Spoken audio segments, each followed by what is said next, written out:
അല്പശാന്തമായി നിങ്ങളോട് അല്പസമയം ദൈവവചനം ശുശ്രൂഷിക്കണമെന്നാണ് ഞാൻ ആഗ്രഹിക്കുന്നത്. നമ്മുടെ കരവും ശബ്ദവും ഉയർത്തി ദൈവത്തിന് സ്തോത്രം ചെയ്യുക.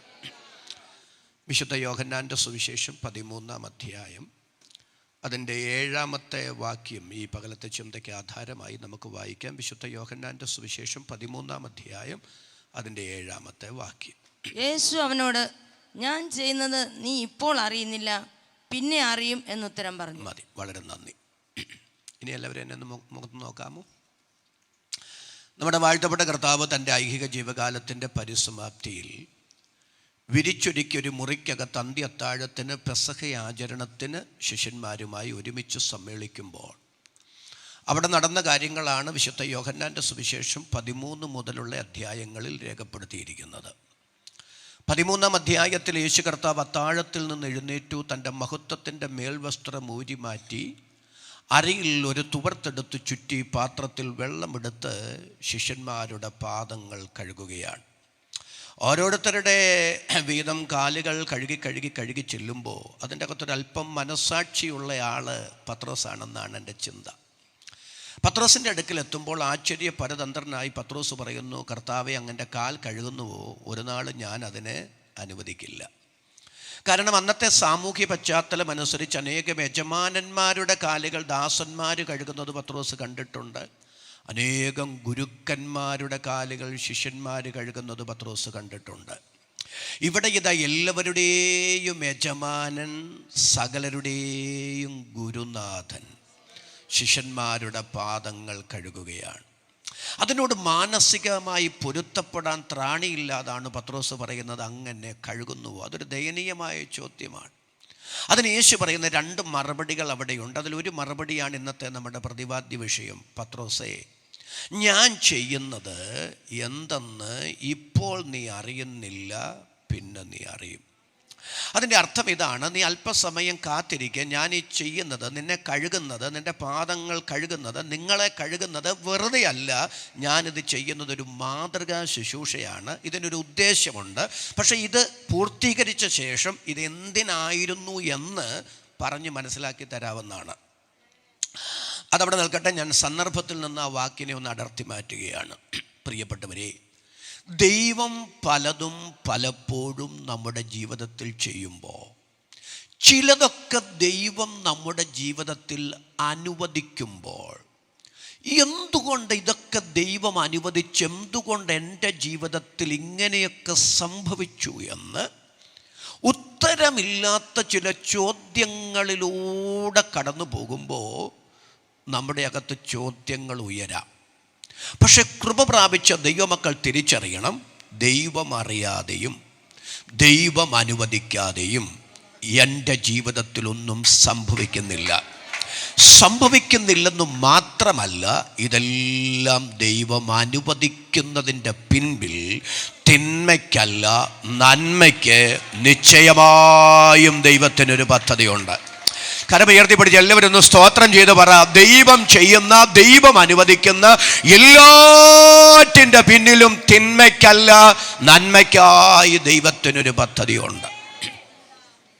അത് തിന്മയ്ക്കായുള്ള ദൈവ പദ്ധതിയല്ല, നന്മയ്ക്കായുള്ള ദൈവിക വഴികളായിരുന്നു എന്ന് അപ്പോൾ പെട്ടെന്ന് ബോധ്യമാകണമെന്നില്ല. പക്ഷേ അല്പം മുൻപോട്ട് പോയി പിറകോട്ടിറങ്ങി തിരിഞ്ഞ് ചിന്തിക്കുമ്പോൾ പിന്നീടാണ് മനസ്സിലാകുന്നത്, ദൈവം അന്ന് അത് അനുവദിച്ചത് ഇന്നതിനു വേണ്ടിയായിരുന്നല്ലോ എന്ന്. പെട്ടെന്ന് ചില കാര്യങ്ങളിൽ ദൈവം ഇടപെട്ടില്ല എന്നുള്ളത് കൊണ്ട് നിരാശപ്പെടരുത്. അതിൻ്റെയൊക്കെ പിന്നിൽ ദൈവത്തിനൊരു പദ്ധതിയുണ്ട്. അല്പസമയം കഴിയട്ടെ, പിറകോട്ടിറങ്ങി തിരിഞ്ഞ് ചിന്തിക്കുമ്പോൾ പിടികിട്ടും, അതൊക്കെ ഇന്നതിനു വേണ്ടിയായിരുന്നു ദൈവം ചെയ്തതെന്ന്. അതരം തുറന്ന് എന്നോട് ചേർന്ന് അറിഞ്ഞു ദൈവത്തിന് സ്തോത്രം പറയാൻ ഇന്ന് പകൽ എത്ര പേർക്ക് മനസ്സുണ്ട്? വേദപുസ്തകത്തിൽ നിന്ന് 1-2 ഭക്തന്മാരുടെ അനുഭവങ്ങൾ അതിനോട് ബന്ധപ്പെട്ട് നിങ്ങളുടെ മനസ്സിലേക്ക് ഞാൻ തരാം. ഒന്നാമത്തേത്, ചിലപ്പോൾ ആരോടും പറയാൻ കഴിയാത്ത ചില സ്വകാര്യ വ്യഥകളിലൂടെ നമ്മൾ കടന്നു പോകാൻ ദൈവം അനുവദിച്ചെന്ന് വരാം. ആമേൻ പറയാമോ? അല്പം ടെൻഷനായ കാര്യമാണ് ഞാൻ ഈ പറഞ്ഞു വരുന്നത്. പക്ഷേ അതിൻ്റെ പിൻപിലും ദൈവത്തിനൊരു പദ്ധതി നിശ്ചയമായുണ്ട്. തെളിയിക്കാം. ഉൽപ്പത്തി പുസ്തകം ഞാൻ വായിക്കേണ്ട, നമുക്ക് സുപരിചിതരായ ഭക്തരായ കാര്യമാകുമ്പോൾ അധികം വായിക്കേണ്ടി വരില്ലല്ലോ. ഉൽപ്പത്തി പുസ്തകം 22-ാം അധ്യായത്തിൽ ദൈവം അബ്രഹാമിനോട് പറയുന്നു, അബ്രഹാമേ, നീ സ്നേഹിക്കുന്ന നിന്റെ ഏകജാതനായ മകൻ ഇസ്ഹാക്കിനെ തന്നെ കൂട്ടിക്കൊണ്ട് മോറിയ ദേശത്ത് ഞാൻ കാണിക്കുന്ന ഇടത്ത്, ഞാൻ കൽപ്പിക്കുന്ന ഇടത്ത് അവനെ ഹോമയാഗം കഴിക്കണം. എല്ലാവരും എൻ്റെ മുഖത്തോട് നോക്കി ഒന്ന് പറയാനാ, മനസ്സിലാക്കി തരാനാ. ദൈവത്തിനറിയണം. എന്തോ അറിയണം? അബ്രഹാം തൻ്റെ മകനായ ഇസ്ഹാക്കിനെ യാഗം കഴിക്കുമോ എന്നറിയണം. അതും മാത്രം അറിയാനുള്ള ഒരു പരീക്ഷയായിരുന്നു അതെങ്കിൽ എവിടെങ്കിലും അവനെ അങ്ങ് യാഗം കഴിക്കാൻ പറഞ്ഞാൽ പോരെ? നിങ്ങളുടെ സ്തോത്രം പറഞ്ഞ് എന്നോട് വരുന്നില്ല. ദൈവത്തിന് അറിയണം. എന്തോ അറിയണം? അബ്രഹാം തന്റെ മകനായ ഇസ്ഹാക്കിനെ ഹോമയാഗം കഴിക്കുമോ എന്നറിയണം. അങ്ങനെ മാത്രം അറിയാനുള്ളൊരു പരീക്ഷയായിരുന്നു അതെങ്കിൽ എവിടെങ്കിലും അങ്ങ് യാഗം കഴിക്കാൻ പറഞ്ഞാൽ പോരെ? അബ്രഹാമിന്റെ വീട് മുതൽ മോറിയ വരെ 3 ദിവസത്തെ വഴിദൂരം. 3 ദിവസത്തെ വഴിദൂരം യാത്ര ചെയ്ത് നിനക്ക് ബോധിച്ചിടത്തല്ല, ഞാൻ കൽപ്പിക്കുന്ന ഇടത്ത് അവനെ ഹോമയാഗം കഴിക്കണമെന്ന് പറയുമ്പോൾ അബ്രഹാമിൻ്റെ മകൻ്റെ മരണമല്ല ദൈവത്തിൻ്റെ വിഷയം. അബ്രഹാമിൻ്റെ സ്വപ്നത്തിൽ പോലും അദ്ദേഹം ചിന്തിച്ചിട്ടില്ലാത്ത എന്തോ ചില ദൈവപ്രവൃത്തിക്കായുള്ള ദൈവത്തിൻ്റെ കളമൊരുക്കലാണ്. ഈ ഉപവാസ പ്രാർത്ഥനയുടെ 11ാമത്തെ പകൽ ദൈവവചനത്തിലൂടെ ഞാൻ വിളിച്ചു പറയുന്നു, നിങ്ങൾ കടന്നു പോകുന്ന ചില പ്രതിസന്ധികളുടെ പിറകിൽ തിന്മയ്ക്കല്ല നന്മയ്ക്കായുള്ള ദൈവത്തിൻ്റെ പദ്ധതികളുണ്ട്. നിങ്ങളുടെ സ്വപ്നത്തിൽ പോലും നിങ്ങൾ ചിന്തിച്ചിട്ടില്ലാത്ത ചില ദൈവിക പദ്ധതികൾ അതിനകത്ത് മറഞ്ഞിരിപ്പുണ്ടെന്ന് ഇന്ന് പകൽ വിശ്വാസത്താൽ തിരിച്ചറിഞ്ഞ് അധരം തുറന്ന് ദൈവത്തിന് സ്തോത്രം പറയാൻ മനസ്സുള്ള എത്ര പേര് ഇവിടെ വന്നിട്ടുണ്ട്? അവർക്കായി ഞാൻ ദൈവത്തിന് സ്തോത്രം ചെയ്യുന്നു. യേശു ക്രിസ്തുവിന്റെ നാമത്തിൽ അതങ്ങനെ സംഭവിക്കട്ടെ. പ്രിയപ്പെട്ടവരെ, ശിക്ഷയേക്കാൾ ഭയങ്കരമാണ് ശിക്ഷയ്ക്ക് വേണ്ടിയുള്ള പ്രതീക്ഷ. നമുക്കൊരു അനർത്ഥം വരാൻ പോകുന്നു, അപകടം വരാൻ പോകുന്നു, ദുരന്തം സംഭവിക്കാൻ പോകുന്നു എന്നറിയുമ്പോൾ കയ്യും കെട്ടി വരുന്നിടത്ത് വെച്ച് കാണാമെന്ന് പറഞ്ഞിരിക്കുന്നവരാരാ ഉള്ള? ആരുമില്ല. നമ്മുടെ പണം കൊണ്ടും നമ്മുടെ സ്വാധീനം കൊണ്ടും നമ്മുടെ കഴിവ് കൊണ്ടും ആ പ്രതിസന്ധിയിൽ നിന്ന് രക്ഷപ്പെടാൻ എന്തെല്ലാം ചെയ്യാൻ പറ്റുമോ അത് മുഴുവൻ നമ്മൾ ചെയ്യും. കാരണം ശിക്ഷയേക്കാൾ ഭയങ്കരമാണ് ശിക്ഷയ്ക്ക് വേണ്ടിയുള്ള പ്രതീക്ഷ. ഒരു ഉദാഹരണം പറയുമ്പോൾ നിങ്ങൾക്കത് പെട്ടെന്ന് പിടികിട്ടും. കുഞ്ഞുങ്ങളെല്ലാവരും കൂടെ ഉണ്ടല്ലോ, ഇവർക്കത് മനസ്സിലാകണമെന്നില്ല, പക്ഷെ നമ്മൾ അനുഭവിച്ചവരായതുകൊണ്ട് നമുക്ക് പെട്ടെന്ന് അങ്ങ് പിടികിട്ടും. ഒരു 4ാം ക്ലാസ് നിങ്ങളൊന്ന് സങ്കല്പിച്ചേ. ആ 4ാം ക്ലാസ്സിൻ്റെ ബി ഡിവിഷൻ 40 കുട്ടികളുണ്ട്. കണക്കിൻ്റെ സാറ് ക്ലാസ് റൂമിലേക്ക് കയറി വന്നു. കുഞ്ഞുങ്ങളെല്ലാവരും ചാടി എഴുന്നേറ്റു, കൈ കൂപ്പി ഭയഭക്തി ബഹുമാന ആദരവോടെ ഗുഡ് മോർണിംഗ് സാർ പറഞ്ഞു. കുഞ്ഞുങ്ങളെ നോക്കി സാറ് പറഞ്ഞു പ്ലീസ് സിറ്റ് ഡൗൺ പറഞ്ഞു. കുഞ്ഞുങ്ങളെല്ലാവരും ഇരുന്നു. ഇരുന്ന ശേഷം കുട്ടികളെ നോക്കി സാറ് ചിരിച്ചു. പക്ഷേ സ്റ്റുഡൻസ് ആരും തിരിച്ച് സാറിനെ നോക്കി ചിരിച്ചില്ല. കാരണം അടുത്തത് എന്താ നടക്കാൻ പോകുന്നെന്ന് അവർക്ക് നല്ല ബോധ്യമുണ്ട്. സാറ് ക്ലാസ് റൂമിലൂടെ 1-2 പ്രാവശ്യം വലം വെച്ച് നടന്നു. നടപ്പൊക്കെ കഴിഞ്ഞ് 1-ാമൻ്റെ അടുക്കൽ വന്ന് എഴുന്നേറ്റ് നിൽക്കാൻ പറഞ്ഞ് അവൻ എഴുന്നേറ്റ് നിന്നു. സാർ അവനോട് ചോദ്യം ചോദിച്ചു. അവൻ ഗുണമാകട്ടെ ദോഷമാകട്ടെ ഒരക്ഷരം വേണ്ടിയില്ല.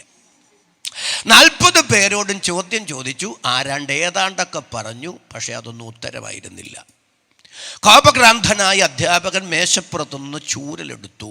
1-ാമൻ്റെ അടുക്കൽ വന്നിട്ട് പറഞ്ഞ് കൈ നീട്ടാൻ പറഞ്ഞു. നമ്മളിൽ പലരും കൈ നീട്ടി നിന്നിട്ടുള്ളത് പോലെ കണ്ണടച്ച് കഴുത്തും തിരിച്ചവൻ ദയനീയമായി കൈയും നീട്ടി സാറിൻ്റെ മുമ്പിൽ നിന്നു. സാറിൻ്റെ കയ്യിലിരുന്ന ചൂരൽ അന്തരീക്ഷത്തിലേക്ക് ഉയർന്നു. 2 അടി അവൻ്റെ കൈവെള്ളയിൽ വന്നു വീണു. കൈവെള്ളയിൽ വന്ന് അടി വീണതും അവൻ വേദന കൊണ്ട് കൈതിരുമ്മി. അവൻ വേദന കൊണ്ട് കൈ തിരുമ്മുമ്പോൾ ബാക്കി 39 പേരും കൂട്ടത്തിൽ കൈ തിരുമുകയാണ്. അവർക്കിട്ട് ആർക്കിട്ടും കിട്ടിയിട്ട് തിരുമുന്നതല്ല, കിട്ടാൻ പോകുന്നത് കൊണ്ട് തിരുമുന്നതാണ്. രണ്ടാമനെ അടിച്ച്, മൂന്നാമനെ അടിച്ച്, നാലാമനെ അടിച്ച്, അടി 39-ാമത്തവൻ്റെ അടുക്കൽ വന്നു നിന്നു.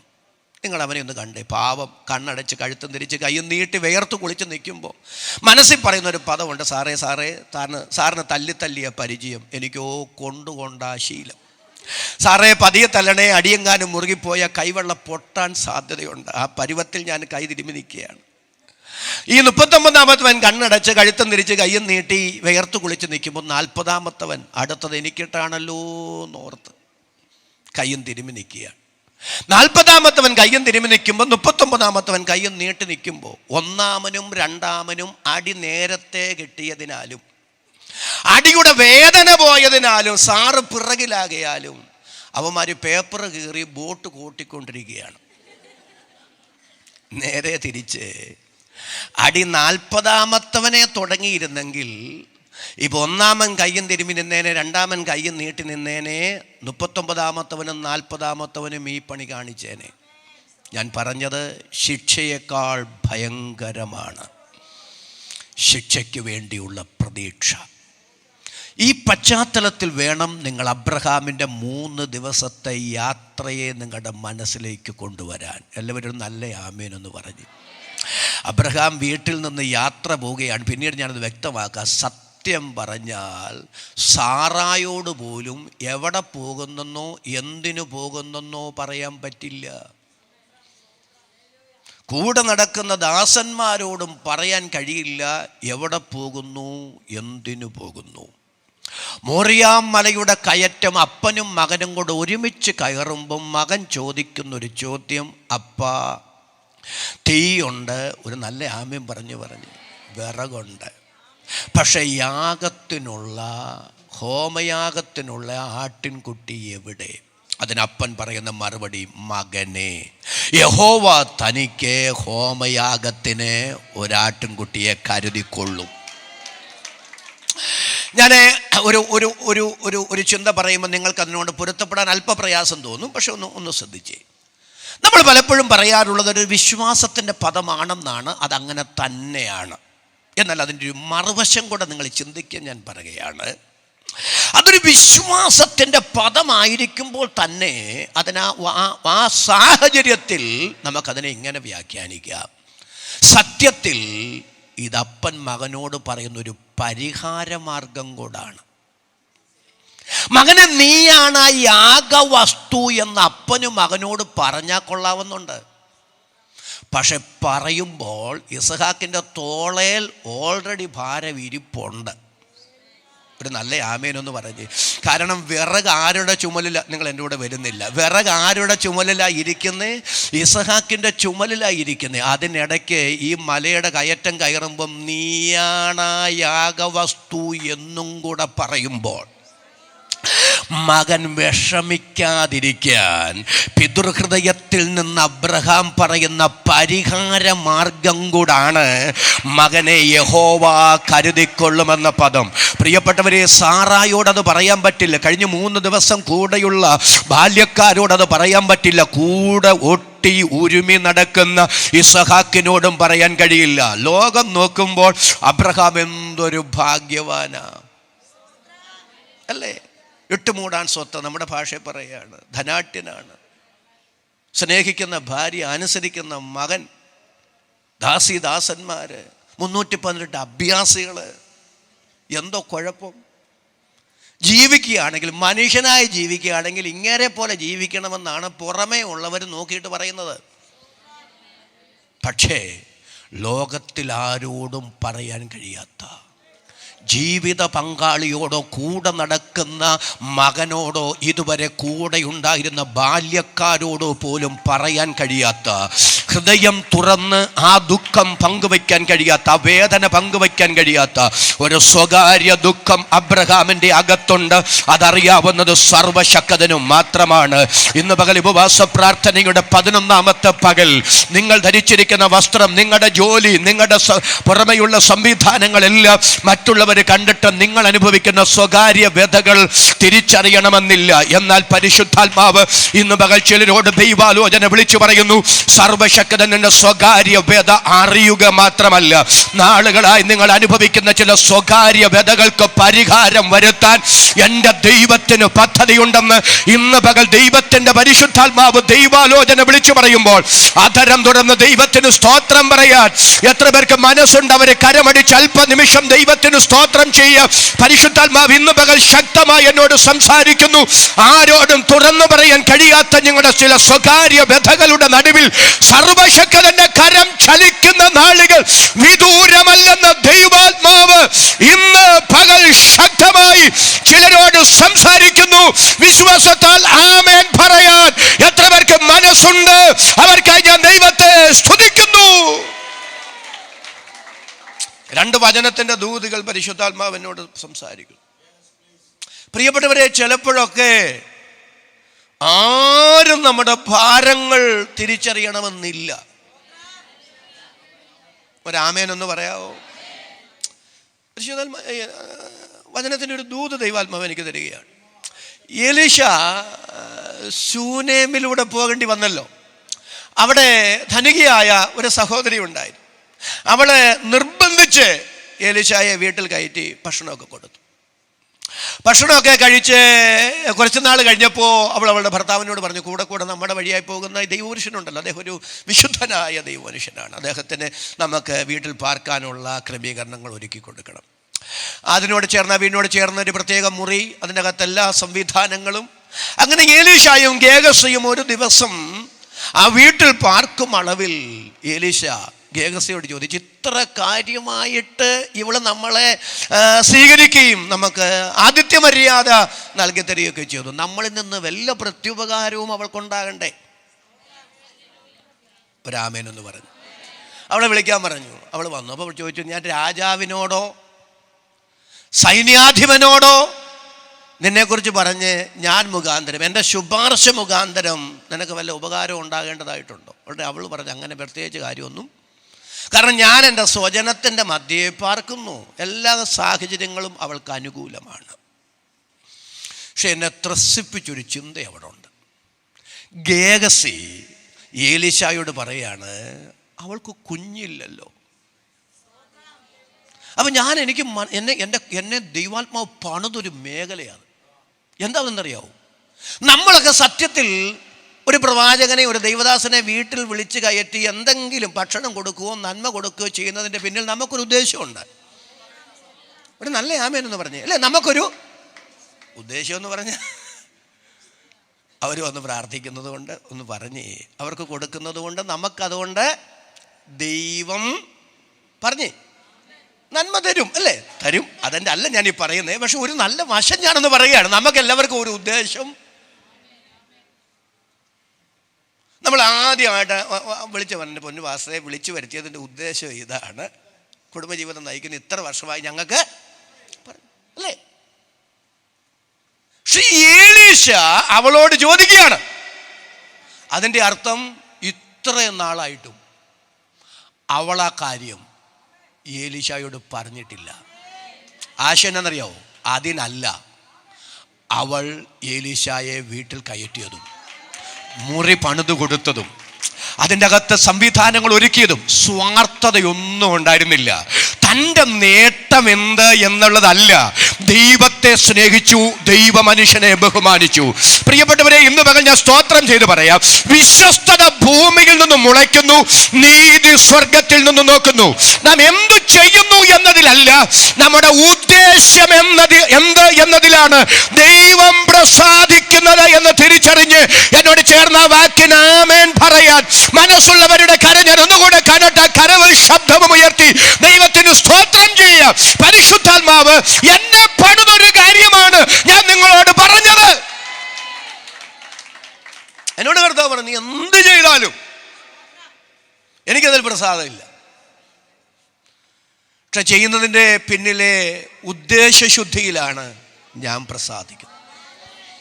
ഈ ഉപവാസ പ്രാർത്ഥനയുടെ 11ാമത്തെ പകൽ പറ, കർത്താവേ, ശുദ്ധ ഹൃദയത്തോടെ അങ്ങയെ സ്നേഹിച്ചും അങ്ങയെ ബഹുമാനിച്ചും അങ്ങയെ ആദരിച്ചും അങ്ങേക്കെന്ന വണ്ണം ജീവിക്കാൻ കർത്താവേ പ്രവർത്തിക്കാൻ എനിക്ക് കൃപ തരണമേ, കൃപ തരണമേ. അന്തർഭാഗത്തിലെ സത്യമല്ലോ അംഗീകരിക്കുന്നത്. എല്ലാവരും ഒന്ന് സ്തോത്രം ചെയ്ത് നിറകണ്ണുകളോട് പറഞ്ഞ്, അന്തർഭാഗത്തിലെ സത്യമല്ലോ അംഗീകരിക്കുന്നത്. അന്തരംഗത്തിൽ എന്നെ ഞാൻ അനുഗ്രഹിപ്പിക്കണമേ. ഇന്ന് പകൽ എന്നെ കർത്താവ് ശുദ്ധീകരിക്കട്ടെ. ഞാൻ ഈ വചനം പ്രസംഗിക്കുമ്പോൾ ഞാനും ഈ വചനത്തിൽ നിന്ന് പുറത്തല്ല, ഈ വചനത്താൽ എന്നെ ഒന്ന് ശുദ്ധീകരിക്കാൻ, എന്നെ ഒന്ന് പണിയാൻ ഞാൻ എന്നെ തന്നെ വിധേയപ്പെട്ടു കൊടുക്കുന്നു. എത്ര പേരാധരം തുറന്ന് ദൈവത്തോട് സ്തോത്രം ചെയ്ത് പറയും, കർത്താവേ അങ്ങയുടെ വചനത്താൽ ഞങ്ങളെ ശുദ്ധീകരിക്കണമേ. ഞാനത് പറയാനല്ല വന്നത്, ഒരു അടിസ്ഥാനം ഇട്ട് വരാം. എലീശ പറഞ്ഞു, അടുത്ത വർഷം നിനക്ക് അടുത്ത ആണ്ടിൽ ഈ സമയത്തൊരു കൃത്യം ഒരു കുഞ്ഞുണ്ടായി. പക്ഷെ ആ കുഞ്ഞ് എന്നൊരു പ്രതിസന്ധി ഉണ്ടായി. ആ കുഞ്ഞ് മരിച്ചു. ചില നാളുകൾ കഴിഞ്ഞപ്പോഴേ അപ്പൻ്റെ കൂടെ വായിലിരിക്കും എൻ്റെ തല എൻ്റെ തല എന്ന് പറഞ്ഞതേ ഉള്ളൂ. അപ്പം വേലക്കാരൻ്റെ കൂടെ വീട്ടിൽ പറഞ്ഞു വിട്ടു, കുഞ്ഞ് മരിച്ചു. ഏലീശായുടെ ബെഡിൽ ആ കുഞ്ഞിനെ കിടത്തിയിട്ടെ ഈ സഹോദരി ഏലീശായെ തേടി വരികയാണ്. ദൂരവേ നിന്ന് ഏലീശ അവളെ കണ്ടു. ഗേഹസിയോട് പറയുന്നു, ശൂനേമിലെ നമ്മുടെ സഹോദരി വരുന്നുണ്ട്, നീ ഓടിച്ചെന്ന് അവളോട് ചോദിക്കേ, സുഖാണോ? ഒരു നല്ല ആമേനെന്ന് പറഞ്ഞു. സുഖാണോ? കുഞ്ഞ് സന്തോഷമായിട്ടിരിക്കുന്നു. ഗേഹസി ചോദിച്ചു, അവൾ പറഞ്ഞു, ഒരു കുഴപ്പമില്ല.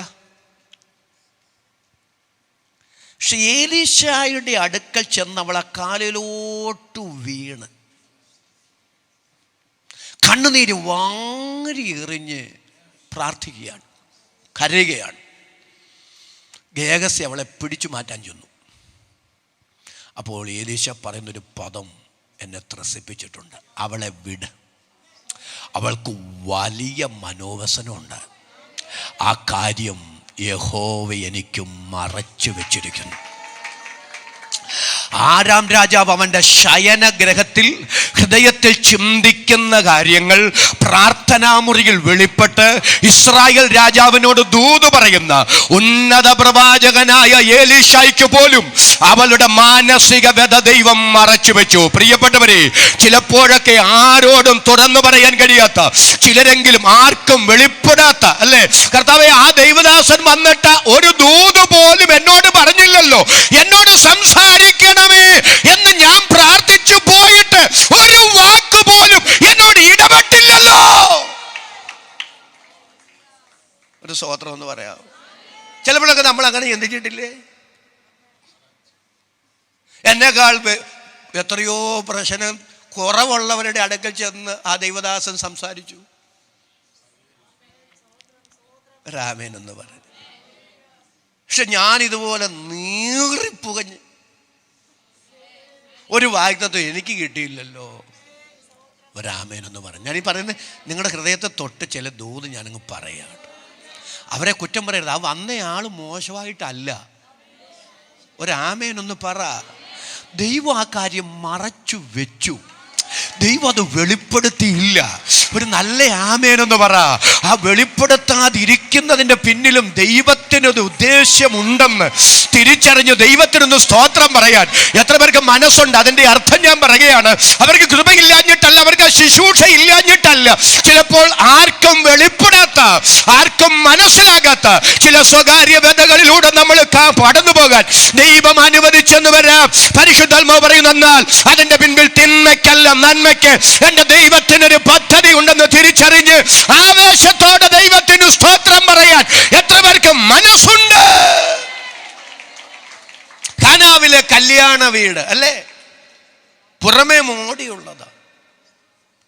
ധാരാളം പേര് ആ വീട്ടിലേക്ക് വരുന്നുണ്ട്.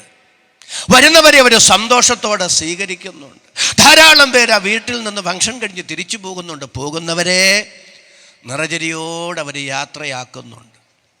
പക്ഷെ വരുന്നവരോടും പോകുന്നവരോടും ആത്മാഭിമാനം നിമിത്തം തുറന്നു പറയാൻ കഴിയാത്തൊരു സ്വകാര്യ വ്യത ആ വീട്ടുകാരുടെ അകത്തുണ്ട്. പക്ഷെ എൻ്റെ പ്രിയ കർത്താവ് വ്യത അറിയുക മാത്രമല്ല, അതിന് പരിഹാരവും വരുത്തിയ ദൈവമാണെങ്കിൽ ഇന്ന് പകൽ ദൈവത്തിൻ്റെ പരിശുദ്ധാത്മാവ് പറയുന്നു, ആത്മാഭിമാനം നിമിത്തം ആരോടും തുറന്നു പറയാൻ കഴിയാത്ത കർത്താവേ, ഇത് ആരോട് ഞാൻ പറയും എന്ന് ഷെയർ ചെയ്യാൻ കഴിയാത്ത ദൈവാത്മാവ് അതിശക്തമായി എന്നോട് ഇടപെടുന്ന, ആരോടും തുറന്നു പറയാൻ കഴിയാത്ത ചില സ്വകാര്യ വ്യഥകളിലൂടെ കടന്നു പോകുന്ന വ്യഥകളിൽ വീർപ്പുമുട്ടുന്ന ചിലർ ഇന്ന് പകൽ ഇതിൻ്റെ അകത്തിരിക്കുമ്പോൾ ദൈവാത്മാവ് പറയുന്നു, നിങ്ങളുടെ സ്വകാര്യ വ്യഥ അറിയുക മാത്രമല്ല, അതിന് പരിഹാരം വരുത്താൻ വിശ്വസ്തനായൊരു ദൈവം ഇന്ന് പകൽ ഉയരത്തിൽ ജീവിക്കുന്നു എന്ന് തിരിച്ചറിഞ്ഞ് അധരം തുറന്ന് ദൈവത്തിന് സ്തോത്രം പറയാൻ മനസ്സുള്ളവരെ കരമടിച്ച് അധരങ്ങൾ തുടർന്ന് അല്പനിമിഷം കൊണ്ട് ദൈവത്തിന് സ്തോത്രം ചെയ്യാം. ദൈവാത്മാവ് അതിശക്തമായി വചനത്താൽ ചിലരെ വിവേചിക്കുന്നു. കർത്താവ് ഇന്ന് പകൽ ചിലരെ ധൈര്യപ്പെടുത്തുന്നു. ആരോടും തുറന്നു പറയാൻ കഴിയാത്ത ഈ പദത്തിന് അടിവരയിട്ടു. ആത്മാഭിമാനം നിമിത്തം ആരോടും തുറന്നു പറയാൻ കഴിയാത്ത നിങ്ങളുടെ ചില സ്വകാര്യ വ്യഥകളിൽ സർവശക്തന്റെ ഇടപെടൽ ഉണ്ടാകുമെന്ന് ദൈവാത്മാവ് ഉറപ്പായി ഇന്ന് മകൾ സംസാരിക്കുന്നു.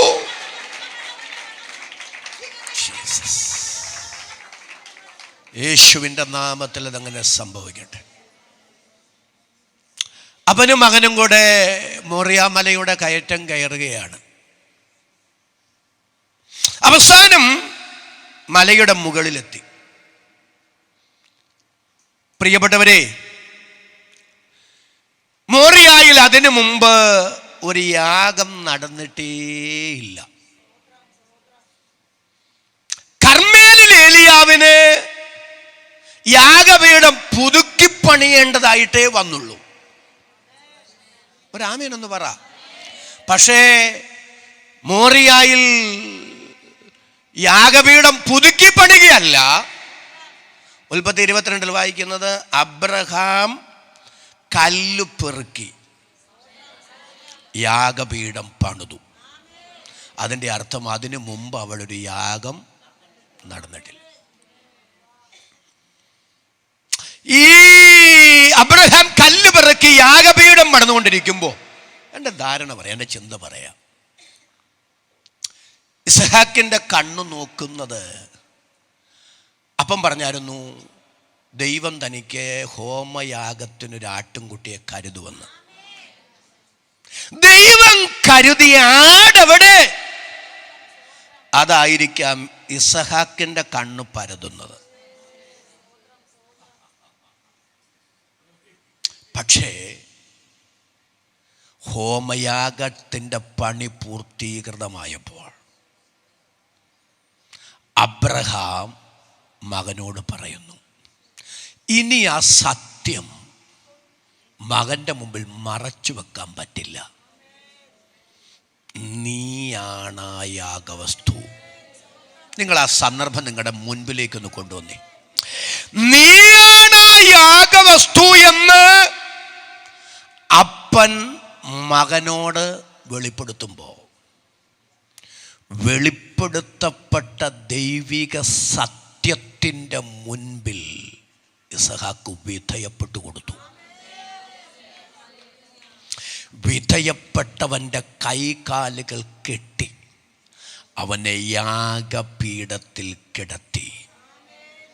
ഇന്ന് പകൽ ഉപവാസ പ്രാർത്ഥനയുടെ 11ാമത്തെ പകൽ ഞാൻ ചോദിക്കുന്നു, സമ്പൂർണ്ണ ദൈവഹിതത്തിന് വിധേയപ്പെട്ടു കൊടുത്തിട്ടുണ്ടോ? എത്ര പേർ അധരം തുറന്നു ദൈവത്തോട് പറയും, കർത്താവേ, എന്നെ എൻ്റെ ഇഷ്ടത്തിന് വിടരുതേ, എൻ്റെ താല്പര്യത്തിന് വിട്ടുകൊടുക്കരുതേ. ഒറ്റ ജീവിതമേ എനിക്കുള്ളേ, അതൊരു കൊച്ചു ജീവിതമാണ്. അതെങ്ങനെങ്കിലും ജീവിച്ചു തീരാതെ അങ്ങയുടെ സമ്പൂർണ്ണ ഹിതത്തിന് എന്നെ തന്നെ വിധേയപ്പെടുത്തി തരുന്നു എന്ന് ഈ ഉപവാസ പ്രാർത്ഥനയുടെ 11ാമത്തെ പകൽ ഒന്ന് വിളിച്ചു പറയാൻ മനസ്സുള്ള എത്ര പേർ ഇവിടെ വന്നിട്ടുണ്ട്? പ്രിയരെ, അവരെ കരമുയർത്തി ഒരിക്കൽ കൂടെ ദൈവത്തിന് സ്തോത്രം ചെയ്യാം. പരിശുദ്ധാത്മാവ് ഇന്ന് പകൽ ഇടപെടുന്നു. സമ്പൂർണ്ണ ദൈവഹിതത്തിന് ഇന്ന് പകൽ വിധേയപ്പെട്ടു കൊടുക്കുക.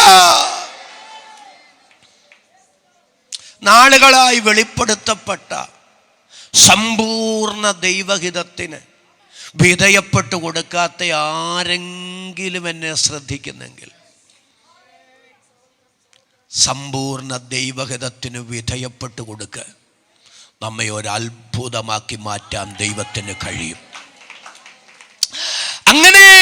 മകനെ ഹോമയാഗപീഠത്തിൽ കിടത്തി നിറകണ്ണുകളോടെ, തുടിക്കുന്ന ഹൃദയത്തോടെ, വിതുമ്പുന്ന ചുണ്ടുകളോടെ ആ വന്യവയോധികൻ അന്തരീക്ഷത്തിലേക്ക് കത്തി ഉയർത്തുമ്പോൾ ദൈവശബ്ദം വരുന്നു, അബ്രഹാമേ, അബ്രഹാമേ, ബാലന്റെ മേൽ കൈവയ്ക്കരുത്. ശ്രദ്ധിച്ചു കേട്ടെ, ഇതെന്നാ ഒരു ഡ്രാമയാണോ? ഒരാമേനൊന്ന് പറഞ്ഞേ, ഇതെന്നാ ഒരു ഡ്രാമയാണോ? 3 ദിവസം ഒരു മനുഷ്യനെ എരുതിക്കകത്തൂടെ നടത്തിയിട്ട്, എന്നാ പിന്നെ വേണ്ടെന്ന് പറയാനാണെങ്കിൽ ഈ തീ തീറ്റിക്കേണ്ട വല്ല കാര്യമുണ്ടോ? ഒരാമേനൊന്ന് പറഞ്ഞേ. ഇങ്ങനെ വേണ്ടെന്ന് പറയാനാണെങ്കിൽ പിന്നെ എന്തിനായി വേദന കെടുത്തത്? ഞാനൊരു കാര്യം വിളിച്ചു പറയാം. അത് പറയുമ്പോൾ നിങ്ങൾക്കല്പം വേദന തോന്നും. ദൈവം ആരെയും പൊട്ടുകളിപ്പിക്കുന്നത് ദൈവമല്ല. വെറുതെ വേദന തരികയല്ല, വെറുതെ കണ്ണ് നനയാൻ സമ്മതിക്കുകയല്ല. കണ്ണ് നനയാൻ സമ്മതിക്കുന്നുണ്ടെങ്കിൽ, ശോധന ദൈവം അനുവദിക്കുന്നുണ്ടെങ്കിൽ, നിശ്ചയമായും അധരം തുറന്നു സ്തോത്രം ചെയ്തു പറ, ഇതിന്റെ പിൻപിൽ തിന്മയ്ക്കല്ല നന്മയ്ക്ക് എന്റെ ദൈവത്തിനൊരു പദ്ധതിയുണ്ട്. ആർത്ത് കരമടിച്ച് ദൈവത്തിന് സ്തോത്രം ചെയ്ത് വിശ്വാസത്തോടെ അത് പറയാൻ എത്ര പേർക്ക് മനസ്സുണ്ട്? ദൈവാത്മാവ് ഇന്ന് പകൽ ചിലരുടെ തലയിൽ കൈവച്ചെന്ന വണ്ണം ഈ ദൈവാലോചന കൈമാറുന്നു. ദൈവത്താൽ അനുവദനീയമായ ശോധനകളുടെ പിറകിൽ, വേദനകളുടെ പിറകിൽ തിന്മയ്ക്കല്ല നന്മയ്ക്ക് ദൈവത്തിനൊരു പദ്ധതി ഉണ്ട്.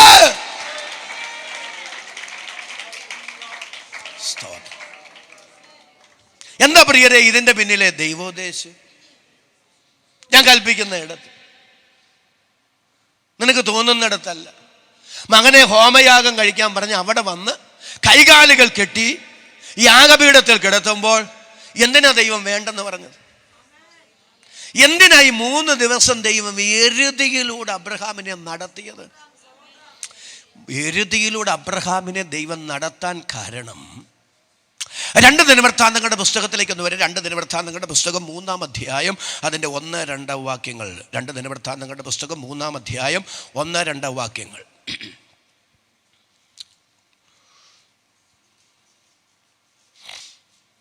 അനന്തരം ശലോമോൻ യെരൂശലേമിൽ തൻ്റെ അപ്പനായ ദാവീദിന് യഹോവ പ്രത്യക്ഷനായ മോറിയ പർവ്വതത്തിൽ യെബൂസ്യനായ ഒർന്നാന്റെ കളത്തിങ്കൽ ദാവീദ് വട്ടം കൂട്ടിയിരുന്ന സ്ഥലത്ത് യഹോവയുടെ ആലയം പണിവാൻ തുടങ്ങി. കരമുയർത്തിയൊരു നല്ല ആമേൻ എന്ന് പറഞ്ഞേ. സന്തോഷത്തോടെ ശക്തിയോടെ കരമുയർത്തിയൊരു ആമേൻ പറയാം. യെരൂശലേം ദൈവാലയം പണിതത് മോറിയ പർവ്വതത്തിലാണ്. ഇനി വേദപുസ്തകത്തിലേക്ക് ആരും നോക്കാതെ എന്നെ ഒന്ന് നോക്കിയിരുന്നു, വ്യക്തമാക്കി തരും. ഈ മോറിയ പർവ്വതത്തിന്റെ പ്രത്യേകത അവിടെ പറയുന്നു, തിരുവെഴുത്ത് പറയുന്നു, അത് ഓർന്നാന്റെ കളമാണ്. 2 അത് ദാവീദ് വട്ടം കൂട്ടിയിരുന്ന സ്ഥലമാണ്. ദാവീദിന്റെ മകനായ ശലോമോനാണ് യെരൂശലേം ദൈവാലയം പണിതത്. യെരൂശലേം ദൈവാലയം പണിതത് മോറിയ പർവ്വതത്തിൽ. അതിന് വിശേഷമായൊരു പേര് ഓർന്നാന്റെ കളം. ഇനി എന്താ ഓർന്നാന്റെ കളമെന്ന് ഓടിച്ചു പറയാം. ദാവീദ് രാജാവായപ്പോൾ 1 ദിനവൃത്താന്തം 21 ഞാൻ പറയുന്നത്, വായിക്കണ്ട. ദാവീദ് രാജാവായപ്പോൾ ദാവീദിനൊരു ആഗ്രഹം, ജനത്തെ ഒന്ന് എണ്ണണം. സൈന്യാധിപൻ യോവാബാണ്. യോവാബിനോട് പറഞ്ഞു, ജനത്തെ എണ്ണാൻ പറഞ്ഞു. രാജാവിനോട് യോവാബ് പറഞ്ഞു, അരുത് രാജാവേ, ജനത്തെ എണ്ണരുത്. പക്ഷെ രാജാവിൻ്റെ കൽപ്പന സൈന്യാധിപൻ അനുസരിക്കേണ്ടി വന്നു. എണ്ണിക്കൊണ്ട് തുക കൊടുത്തു. പക്ഷെ എണ്ണിയത് ദൈവത്തിന് ഇഷ്ടപ്പെട്ടില്ല. ഒരു നല്ല ആമേനെന്ന് പറഞ്ഞേ. എണ്ണിയത് ദൈവത്തിന് ഇഷ്ടപ്പെട്ടില്ല. ദൈവം ഗാദ് പ്രവാചകനെ ദാവീദിന്റെ അടുക്കൽ വിട്ടിട്ട് പറഞ്ഞു, ജനത്തെ എണ്ണിയത് എനിക്ക് ഇഷ്ടപ്പെട്ടില്ല. 3 ശിക്ഷകൾ ഞാൻ നിന്റെ മുമ്പിൽ വയ്ക്കുന്നു. ഇതിലേത് വേണമെന്നുള്ളത് നിനക്ക് തീരുമാനിക്കാം, നിനക്ക് ഇഷ്ടമുള്ളത് തിരഞ്ഞെടുക്കാം. ഒന്നാമത്തേത് അറിയാവുന്നവരൊന്ന് സ്തോത്രം ചെയ്ത് പറഞ്ഞ്, 3 വർഷത്തെ മഹാക്ഷാമം. 3 മാസം നിന്റെ ശത്രുക്കൾ നിന്റെ പിറകെ വന്ന് നിന്നെ പീഡിപ്പിക്കും. 3 ദിവസത്തെ മഹാമാരി. ഇതിലേതു വേണം? ദാവീദ് ദൈവത്തോട് പറയുന്നു, ഞാൻ മനുഷ്യരുടെ കയ്യിൽ വീഴല്ലേ.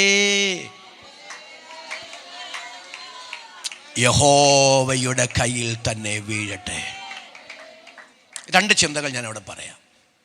ദൈവമേ, 3 മാസം എൻ്റെ ശത്രുക്കൾ എൻ്റെ പിറകെ വന്നെന്നെ പീഡിപ്പിക്കുമെന്ന് പറഞ്ഞില്ലേ? ഞാൻ മനുഷ്യരുടെ കയ്യിൽ വീഴരുത്, യഹോവയുടെ കയ്യിൽ വീഴട്ടെ.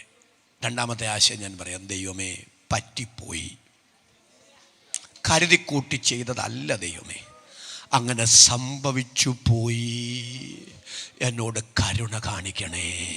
മുൻപൊരിക്കൽ എൻ്റെ ജീവിതത്തിൽ അപജയങ്ങൾ സംഭവിച്ചപ്പോൾ ഞാൻ കരഞ്ഞപ്പോൾ കരുണ കാണിച്ച ദൈവമേ, ഈ പ്രതിസന്ധിയിൽ എന്നെ സഹായിക്കണമേ. ഞാൻ യഹോവയുടെ കയ്യിൽ തന്നെ വീഴട്ടെ. ഉപവാസ പ്രാർത്ഥനയുടെ 11ാമത്തെ പകൽ എല്ലാവരും കരങ്ങൾ ഉയർത്തി ദൈവത്തോടൊന്ന് സ്തോത്രം ചെയ്ത് പറ, കർത്താവേ, എൻ്റെ ജഡത്തിലെയും ആത്മാവിലെയും സകല കന്മക്ഷവും നീക്കണമേ, ശുദ്ധീകരിക്കണമേ, ശുദ്ധീകരിക്കണമേ, ശുദ്ധീകരിക്കണമേ. ഈ യോഗത്തിൽ എന്നെ കഴുകണമേ. ഈ ഉപവാസ പ്രാർത്ഥന കഴിഞ്ഞു പോകുമ്പോൾ ഒരു സമ്പൂർണ്ണ ശുദ്ധീകരണത്തോടെ മടങ്ങിപ്പോകാൻ എനിക്ക് കൃപ തരണം. അധരം തുറന്ന് എന്നോട് ചേർന്ന് അങ്ങനെ സ്തോത്രം ചെയ്ത് പ്രാർത്ഥിക്കുന്ന എത്ര പേരുണ്ട്? ദാവീദ് ദൈവത്തോട് പറയുന്നു, ഞാൻ മനുഷ്യരുടെ കയ്യിൽ വീഴല്ലേ, യഹോവയുടെ കയ്യിൽ വീഴട്ടെ. ദൈവം 3 ദിവസത്തെ മഹാമാരി അയച്ചു. 3 ദിവസത്തെ മഹാമാരി അയച്ച് 70,000 പേര് വീണുപോയി. ഒരു നാശക ദൂതൻ യെരൂശലേമിന് നേരെ വാൾ ഊരിപ്പിടിച്ചു നിൽക്കുന്നു. ദൈവം ദാവീദിനോട് പറഞ്ഞ, ദൂതൻ നിൽക്കുന്ന സ്ഥലം നീ വിലയ്ക്ക് വാങ്ങണം. ദൂതനെ തൊട്ടൊരു കല്ലിട്ടാൽ കല്ല് വന്ന് വീഴുക ഓർന്നാൻ്റെ കളത്തിലാണ്. ഓർന്നാനും തൻ്റെ 4 മക്കളും കൂടെ ദൂതനെ കണ്ടിട്ട് ഒളിച്ചിരിക്കുകയാണ്. ദാവീദ് ആ സ്ഥലം വിലയ്ക്ക് വാങ്ങി. 600 ശേക്കൽ പൊന്നുകൊടുത്ത ആ സ്ഥലം വിലയ്ക്ക് വാങ്ങി. അവിടെ ഹോമയാഗപീഠം പണിതു, ദൈവത്തിന് യാഗമർപ്പിച്ചു. യാഗത്തിൽ പ്രസാദിച്ച ദൈവം നാശക ദൂതനോട് പറഞ്ഞു, നിന്റെ വാൾ ഉറയിലിടുക. അങ്ങനെ യെരൂശലേമിന് വരേണ്ടിയ ന്യായവിധി മാറിയ സ്ഥലമാണ് ഓർന്നാൻ്റെ കളം. അത് മാനവജാതിയുടെ മുഴുവൻ ന്യായവിധി മാർത്തിയ യേശു കർത്താവിൻ്റെ ക്രൂശ് മരണത്തിന് നിഴലാകിയാൽ ഞാൻ ദൈവത്തിന് സ്തോത്രം ചെയ്യുന്നതിനോട് ചേർന്ന ആ വാക്കിന് ആമേൻ പറയാൻ എത്ര പേർക്ക് മനസ്സുണ്ട്? ദൈവത്തിന് സ്തോത്രം. യെരൂശലേമിന് വരേണ്ട ന്യായവിധി മാറിയ സ്ഥലമാണ് ഓർന്നാൻ്റെ കളം. ഞാൻ എൻ്റെ മറുവശം കൂടെ പറഞ്ഞിട്ട് ഇങ്ങോട്ട് വരാം. പ്രിയപ്പെട്ടവരെ, എണ്ണുന്നത് തെറ്റാണോ? ഒന്ന് സ്തോത്രം ചെയ്ത് പറഞ്ഞേ. എണ്ണുന്നത് ഇതുപോലെ ഗുരുതരമായ തെറ്റാണോ? അല്ല. ദൈവം തന്നെ എണ്ണിയതായി വേദപുസ്തകത്തിൽ രേഖപ്പെടുത്തിയിട്ടുണ്ട്. എന്തിനേറെ പറയുന്നു, സംഖ്യാപുസ്തകം എന്ന് പറഞ്ഞൊരു പുസ്തകം തന്നെ വേദപുസ്തകത്തിലുണ്ട്, അല്ലേ? അപ്പൊ ദൈവം എണ്ണിയിട്ടില്ലേ? 2 പ്രാവശ്യം എണ്ണിയിട്ടുണ്ട്. എണ്ണാൻ പറഞ്ഞിട്ടില്ലേ ദൈവം? നിങ്ങൾ എന്നോട് വരുന്നില്ല. സ്തോത്രം പറഞ്ഞത് ദൈവം 2 പ്രാവശ്യം എണ്ണാൻ പറഞ്ഞു. ഇസ്രായേൽ മക്കൾ മിസ്രൈമിൽ നിന്ന് യാത്ര പുറപ്പെട്ടതിന്റെ 2-ാം വർഷം 2-ാം മാസം 1-ാം തീയതി, സംഖ്യ 1 ഞാനീ പറയാം, സീനായി മരുഭൂമിയിൽ വെച്ച് ദൈവം മോശയോടും അഹരോനോടും പറയുന്നു, ഇസ്രായേൽ പുരുഷ പ്രജകളിൽ 20 വയസ്സിന് മുകളിലോട്ടുള്ളവരെ എണ്ണണം. നല്ല ആമേൻ പറഞ്ഞു. എന്തിനാ? അപ്പം എണ്ണിയപ്പോൾ എത്രയുണ്ടായിരുന്നു തുക? സംഖ്യാപുസ്തകം 2-ാം അധ്യായത്തിൻ്റെ 32 എൻ്റെ ചിന്ത. എല്ലാവരും ഒന്ന് വന്നേ, സന്തോഷത്തോടെ ഊർജ്ജ ശ്രദ്ധയോടെ വന്നേ. എണ്ണിയപ്പോൾ എത്രയുണ്ടായിരുന്നെന്നറിയാമോ? 6,00,000. ഇസ്രായേൽ മക്കളിൽ ഗോത്രമായി എണ്ണപ്പെട്ടവർ ഇവർ തന്നെ. പാളയങ്ങളിൽ ഗണമായി എണ്ണപ്പെട്ടവർ ആകെ 6,03,550 പേർ. നല്ല ആമേൻ പറഞ്ഞു പറഞ്ഞു. നമ്മൾ പാടാറില്ലേ, 600,000 ആയൊരു കൂട്ടത്തെ, അല്ലേ? 600,000 ആയൊരു കൂട്ടത്തെ പോറ്റി പുലർത്തിയോൻ കൂടെയുണ്ട്. അപ്പൊ എത്രയുണ്ട്? 6,03,550. എന്തിനാ ദൈവം എണ്ണാൻ പറഞ്ഞ്? എണ്ണാൻ പറഞ്ഞതിനൊരു കാരണമുണ്ട്. ഇതിലൊരാണ്ടരിയെപ്പോലും തരത്തില്ലെന്ന് പറഞ്ഞതാ ഫറവോൻ. ഇസ്രായേൽ മക്കൾക്കുണ്ടാകുന്നത് ഒരു ആൺകുഞ്ഞാണെങ്കിൽ അവരെ കൊന്നുകളയണമെന്ന് നിയമം പാസാക്കിയ ഫറവോന്റെ നാട്ടിൽ നിന്ന് 6,3550 എണ്ണത്തെ കൂട്ടിൽ നിന്ന് അഴിച്ചുവിട്ട പശുക്കിടാക്കളെ പോലെ പുറത്തു കൊണ്ടുവന്ന നിന്റെ ദൈവം ആരെന്ന് തിരിച്ചറിഞ്ഞ് ആ ദൈവത്തെ പരമാർത്ഥതയോടെ സേവിക്കാനാ എന്റെ ദൈവം എണ്ണാൻ പറഞ്ഞത്. അധരം തുറന്ന് ഇന്ന് പകൽ ദൈവത്തിന് സ്തോത്രം പറയാൻ എത്ര പേർക്ക് മനസ്സുണ്ട്? ഉൽപ്പത്തി 15 ദൈവം അബ്രഹാമിനോട് പറയുന്നുണ്ട്, അബ്രഹാമേ, നിന്റെ സന്തതി സ്വന്തമല്ലാത്ത ദേശത്ത് പാർക്കും, 400 സംവത്സരം അവരവരെ സേവിക്കും. എന്നാൽ 4ാം തലമുറ, ഒരു നല്ല ആമയും പറഞ്ഞു പറ, 4ാം തലമുറ ഇവിടേക്കും മടങ്ങി വരും. തലമുറയെ മടക്കി വരുത്തുമെന്ന് ദൈവം വാഗ്ദത്തം പറഞ്ഞിട്ടുണ്ടെങ്കിൽ ദുഷ്ടപിശാചേ ഫറവോനെ, നീ ആ വംശത്തെ, നീ ആ തലമുറയെ ഇല്ലാതാക്കാൻ നോക്കിയാൽ തിരുവെടുത്ത് പറയുന്നവർ പീഡിപ്പിക്കുന്നോറും ജനം വർദ്ധിച്ചുകൊണ്ടേയിരുന്നു. കൃപ ലഭിച്ചു പറ, ആധാരം തുറന്നു സ്തോത്രം ചെയ്തു പറ. ദൈവത്തിന്റെ വാഗ്ദത്തങ്ങളെ, ദൈവിക നിർണയങ്ങളെ, ദൈവിക പദ്ധതികളെ അട്ടിമറിക്കാൻ ഒരു ദുഷ്ടശക്തികൾക്കും സാധ്യമല്ല, ഒരു ഭരണ സ്വാധീനങ്ങൾക്കും സാധ്യമല്ല, ഒരു മാനുഷിക അജണ്ടകൾക്കും സാധ്യമല്ല. വിശ്വസിക്കുന്നവർക്ക് വേണ്ടി വ്യാപരിക്കുന്ന ദൈവശക്തി ഇന്ന് പകൽ ഇതിനകത്ത് വെളിപ്പെടട്ടെ. ഈ പകൽ ദൈവിക വാഗ്ദത്തങ്ങളെ തകർക്കാൻ, തലമുറകളുടെ ഭാവിയെ ഉടയ്ക്കാൻ ദുഷ്ടശക്തികൾ തയ്യാറാക്കിയിരിക്കുന്ന അവന്റെ കെണികളെ പൊട്ടിച്ച് ചിലതിനെ ദൈവം പുറത്തു കൊണ്ടുവരുന്ന പകലായി മാറട്ടെ. യേശു ക്രിസ്തുവിൻ നാമത്തിൽ അതങ്ങനെ സംഭവിക്കട്ടെ. വിശ്വസിക്കുന്നവർ കരമടിച്ചാധരങ്ങൾ തുറന്ന് അല്പനിമിഷ ശക്തിയോടെ ദൈവത്തെ സ്തുതിക്കട്ടെ.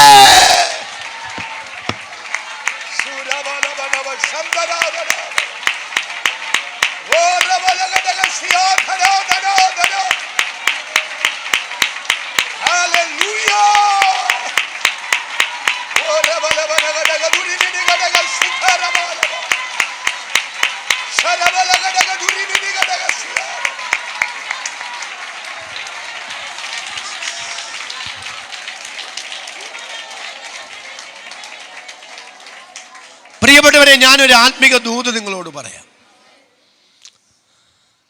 ഇത് നിങ്ങളുടെ ഹൃദയത്തിനകത്ത് എഴുതി വെച്ചോ. ദൈവം പിശാചിന് തിരിച്ചടി കൊടുക്കുന്ന ദൈവമാണ്. എന്തിനായി മിസ്രൈമിൽ നിരപരാധികളായ ഇസ്രായേൽ മക്കളുടെ ആൺകുഞ്ഞുങ്ങളെ കൊല്ലാൻ ഫറവോൻ തയ്യാറായി? അതിന് രാഷ്ട്രീയ കാരണങ്ങളുണ്ട്. പക്ഷെ അതിൻ്റെ മറുവശം ഞാൻ പറയാം. ഇതൊരു ആത്മീക പോരാട്ടമാണ്. ഇതെവിടെ തുടങ്ങിയതാണെന്നറിയാമോ? ഏദനിൽ തുടങ്ങിയതാ. സർപ്പത്തിൻ്റെ തല സ്ത്രീയുടെ സന്തതി തകർക്കും എന്ന് ദൈവിക വാഗ്ദത്തം മുഴങ്ങിയപ്പോൾ മുതൽ ദുഷ്ടപിശാച് അവൻ്റെ തല തകർക്കേണ്ട ദൈവപുത്രൻ വരാതിരിക്കാൻ അവൻ പദ്ധതികൾ തയ്യാറാക്കിയിട്ടുണ്ട്. അതുകൊണ്ട് ആ തിരുവെഴുത്തിൽ വായിക്കുന്നത്, കയീൻ ദുഷ്ടനിൽ നിന്നുള്ളവനായി. നല്ല ആമേൻ എന്ന് പറഞ്ഞ, കയീൻ ദുഷ്ടനിൽ നിന്നുള്ളവനായി ഹാബേലിനെ കൊന്നതുപോലെ. അപ്പൊ കൊലപാതകത്തിന്റെ പിറകിൽ, കയീനെ ആ നിലയിൽ ഉപയോഗിച്ചതിന്റെ പിറകിൽ പിശാചിന്റെ കരങ്ങളുണ്ട്, അവന്റെ സ്വാധീനങ്ങളുണ്ട്. എന്തുകൊണ്ട്? ദൈവിക വാഗ്ദത്തങ്ങളെ അടച്ചു കളയാൻ ദുഷ്ടശക്തികൾ ഒരുക്കിയ വഞ്ചനയുടെ കെണിയായിരുന്നു അത്. പക്ഷെ ദൈവം അതിനെ പൊളിച്ചു. ആദാമിന് അടുത്ത മകനെ ദൈവം കൊടുക്കുന്നു, ശേത്ത്. ഒരു നല്ല ആമേൻ പറ. ശേത്തിന്റെ മകനായ ഏനോശ്. ഏനോശിന്റെ കാലത്തെ യഹോവയുടെ നാമത്തിലുള്ള ആരാധന തുടങ്ങി. അങ്ങനെ ദൈവം തന്റെ വാഗ്ദത്തങ്ങൾ നിവർത്തിക്കാൻ ഒരു വംശത്തെ തെരഞ്ഞെടുക്കാൻ തീരുമാനിച്ചു. തെരഞ്ഞെടുക്കാനൊരു വംശത്തെ വാർത്തെടുക്കാൻ തീരുമാനിച്ചു. അതിനൊരു മനുഷ്യനെ ദൈവം തെരഞ്ഞെടുത്തു. ഒരു നല്ല ആമേൻ എന്ന് പറഞ്ഞ്, അദ്ദേഹത്തിൻ്റെ പേരാണ് അബ്രഹാം. അബ്രഹാമിന്റെ സന്തതി പരമ്പരകളായി ഇസ്രായേൽ. ഇസ്രായേലിനെ ദൈവം എന്തിനാ മെനഞ്ഞേ? ദൈവത്തിന്റെ പദ്ധതി എന്താ? ഒട്ടനവധി ദൈവിക പദ്ധതികളുണ്ട്. അതിൽ പ്രബലമായ ഏറ്റവും ഉന്നതമായ പദ്ധതി റോമാലേഖനത്തിൽ പൗലോസ് പറയുന്നു, ജഡപ്രകാരം, ഒരു നല്ല ആമേൻ പറ, ജഡപ്രകാരം ക്രിസ്തുവും അവരിൽ നിന്നല്ലോ വന്നത്. ഇപ്പൊ സർപ്പത്തിന്റെ തല തകർക്കണ്ട ദൈവപുത്രനെ ലോകത്തിന് കൊടുക്കാൻ ദൈവത്താൽ തിരഞ്ഞെടുക്കപ്പെട്ട ജനവിഭാഗമാണ് ഇസ്രായേൽ. ഒരു നല്ല ആമേൻ പറഞ്ഞ്. അപ്പം ഹാബേലിൽ ഉന്നം വെച്ചു തുടങ്ങിയ പിശാച് അവൻ്റെ ലക്ഷ്യം മുഴുവൻ പിന്നെ ഈ വംശമായി. നിങ്ങളെല്ലാവരും എന്നോട് വന്നേ. കാരണം ക്രിസ്തു ജഡപ്രകാരം വരേണ്ടത് ആരിൽ നിന്നാണ്? പറ, ഇസ്രായേൽ. അപ്പം ഈ വംശമില്ലാതെയായാൽ, അപ്പം പിശാച് നമ്മൾ ഈ പഴയ നിയമത്തിൽ ഓരോ സംഭവങ്ങൾ എടുക്കുമ്പോൾ അതിനെ നിസ്സാരവൽക്കരിക്കരുത്. അതിൻ്റെ പിറകിലൊക്കെ പൈശാചിക കുബുദ്ധിയുണ്ട്, പിശാചിൻ്റെ പദ്ധതികളുണ്ട്. ആ ഇസ്രായേൽ എന്ന വംശത്തെ ഇല്ലാതെയാക്കാൻ ഒട്ടനവധി പദ്ധതികൾ പിശാച് തയ്യാറാക്കിയിട്ടുണ്ട്. അതിൽ പ്രബലമായ പദ്ധതിയായിരുന്നു മിസ്രൈമിൽ നടന്നത്. ഇസ്രായേൽ മക്കൾക്കുണ്ടാകുന്നത് ആൺകുഞ്ഞുങ്ങളാണെങ്കിൽ കൊന്നുകളഞ്ഞാൽ പിന്നെ പെൺകുഞ്ഞുങ്ങൾ മാത്രം അവശേഷിക്കും. അവർ വളർന്നു വരുമ്പോൾ അവർ വിവാഹം നടക്കണം. അങ്ങനെ വിവാഹം നടക്കുമ്പോൾ ഇവരില്ലാത്തത് കൊണ്ട്, ഇവർക്ക് പുരുഷ സന്തതികൾ ഇല്ലാത്തത് കൊണ്ട് പിന്നെ മറ്റ് മിസ്രൈമ്യരുമായി മറ്റു ജാതികളുമായി ഇടകലർന്ന വംശം തന്നെ ഇല്ലാതാകും. ഒരു നല്ല ആമയും പറഞ്ഞ് അങ്ങനെ ആ വംശത്തെ, ഞാൻ അടുത്ത പാദത്തിലേക്ക് വരുന്നുണ്ട്, ആ വംശത്തെ ഇല്ലാതെയാക്കാൻ പിശാച് മിസ്രൈമിൽ കെണികൾ ഒരുക്കി. ഇനി രണ്ടാമത്തെ ഒരു കാര്യം കൂടെ പറഞ്ഞിട്ട് വരാം. മിസ്രൈമിൽ പിശാച് പരാജയപ്പെട്ടു. അടുത്തതിലേക്ക് പിന്നെ ആ ഭാഗത്തേക്ക് പിന്നീട് വരാം. പക്ഷേ അവൻ്റെ പദ്ധതി അവൻ എസ്തേറിൻ്റെ പുസ്തകത്തിൽ തയ്യാറാക്കുന്നുണ്ട്. സത്യത്തിൽ നമ്മൾ എസ്തേറിൻ്റെ പുസ്തകം പഠിക്കുമ്പോഴൊക്കെ നമ്മൾ ധരിച്ചു വെച്ചിരിക്കുന്നത് മൊർദെഖായിയും എസ്തേറും നമ്മൾ. ഒരാമേനെന്ന് പറ. പിന്നെ ഹാമാൻ എന്ന് പറയുന്നത് നമ്മൾ എതിരുള്ളവർ. അത് തെറ്റാണെന്നല്ല, നമ്മൾ അങ്ങനെയാണ്. പക്ഷേ അതിനൊരു മറുവശം കൂടെ ഉണ്ട്. ഇത് മൊർദെഖായിയും ഹാമാനും തമ്മിലുള്ള വ്യക്തിപരമായ ഏറ്റുമുട്ടലല്ല. ഒരു നല്ല ആമേൻ പറ. അതിൻ്റെ പിറകിലൊരു പൈശാചിക അജണ്ടയുണ്ട്. ദൈവത്തിന് സ്തോത്രം. നിങ്ങൾ അവിടെ ആ ഭാഗമൊക്കെ ഒന്ന് വായിച്ചാൽ അധരം തുറന്ന് ഒത്തിരി ദൈവത്തിന് സ്തോത്രം പറയും.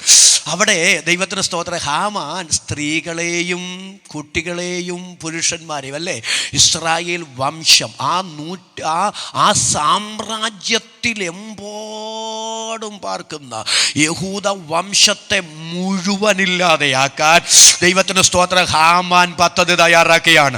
പക്ഷെ ദൈവം എത്ര വിശ്വസ്തനാണ്! ഒന്ന് സ്തോത്രം ചെയ്തേ. അവിടെ നമ്മൾ എസ്തേറിന്റെ പുസ്തകത്തിൽ ഇങ്ങനെ വായിക്കുന്നു, മൊർദെഖായി പറയുന്നത്, ഈ കാലത്തിനായിട്ടല്ലയോ.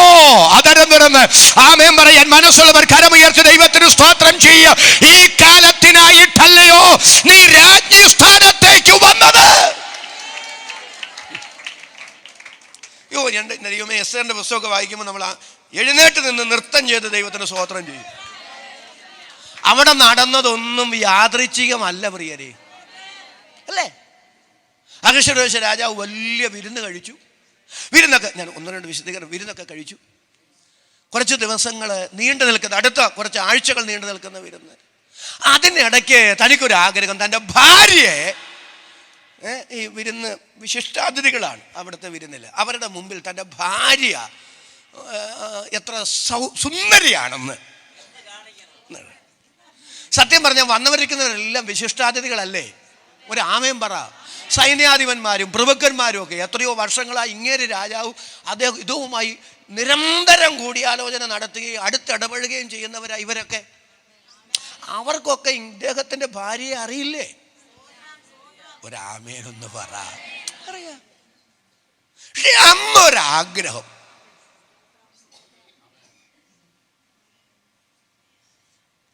അപ്പം ഈ വസ്തി പറഞ്ഞു, ഞാൻ വരികയില്ല.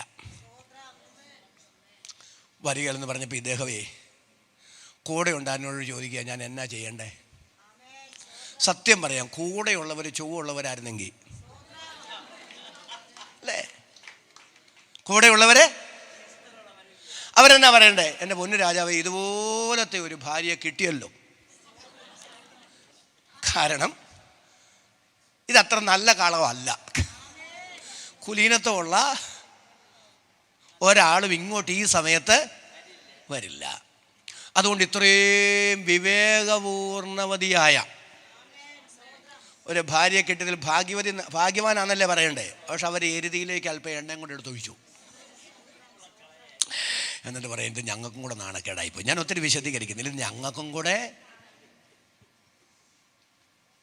ഞങ്ങൾ ഇനി മനുഷ്യരുടെ മുഖത്തേക്ക് ഞങ്ങളുടെ വീട്ടിൽ ചെന്ന് എങ്ങനെ? ഞാൻ ചോദിക്കുന്നത്, അടുത്തൊരു പദം നിങ്ങൾ ശ്രദ്ധിച്ചിട്ടുണ്ടോ?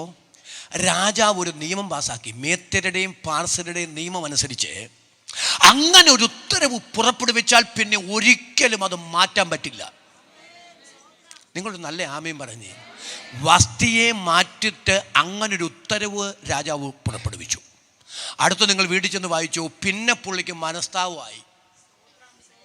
ഒരു നല്ല ആമയും പറ. വേണ്ടായിരുന്നു, അവന്മാർ പറഞ്ഞതിന് അത്ര പ്രാധാന്യം. ഇപ്പോഴാണ് വികാരം വിവേകത്തിന്. ഒരു നല്ല ആമയും പറഞ്ഞേ. വേണ്ടായിരുന്നു. പക്ഷെ വേണ്ടായിരുന്നു എന്ന് ചിന്തിച്ചിട്ടും തനിക്കതിന് ക്രമീകരണം വരുത്താൻ കഴിയാത്തതുപോലെ നിയമം ഉറപ്പിക്കപ്പെട്ടു പോയി.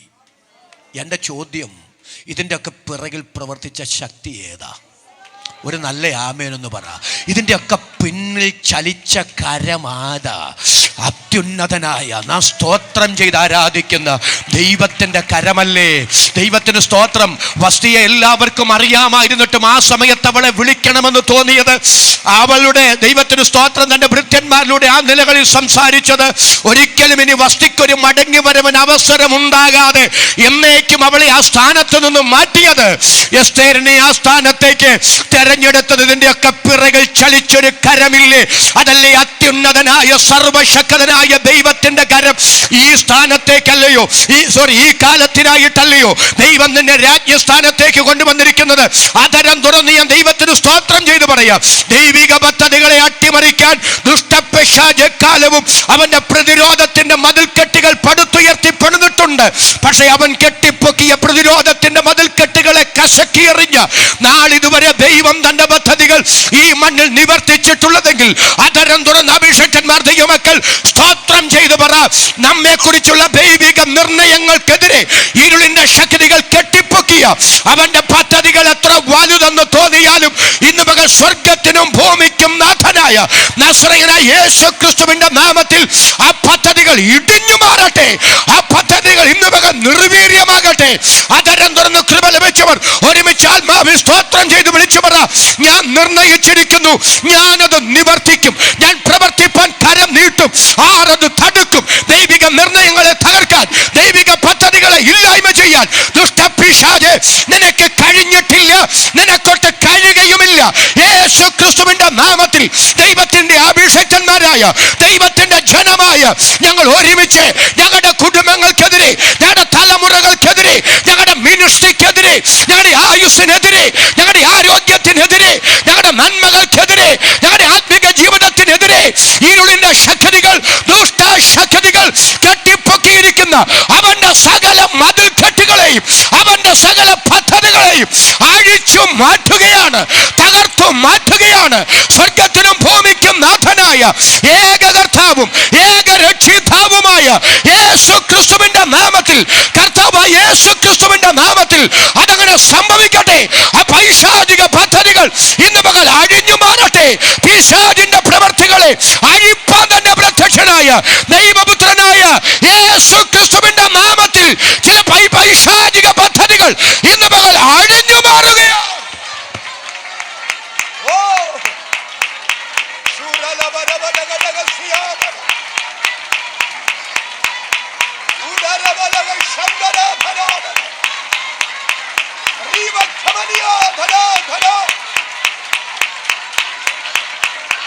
യേശുവിന്റെ നാമത്തിൽ ജീസസ്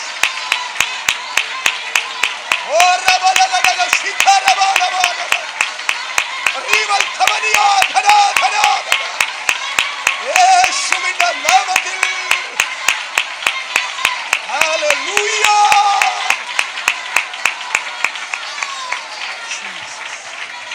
ഹല്ലേലൂയ. ഹല്ലേലൂയ.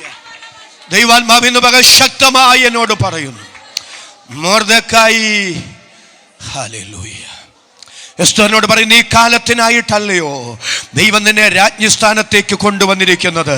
പ്രിയപ്പെട്ടവരെ, പ്രതിസന്ധി ഉണ്ടായിട്ട് പരിഹാരം വരുത്തുന്നവനല്ല ദൈവം.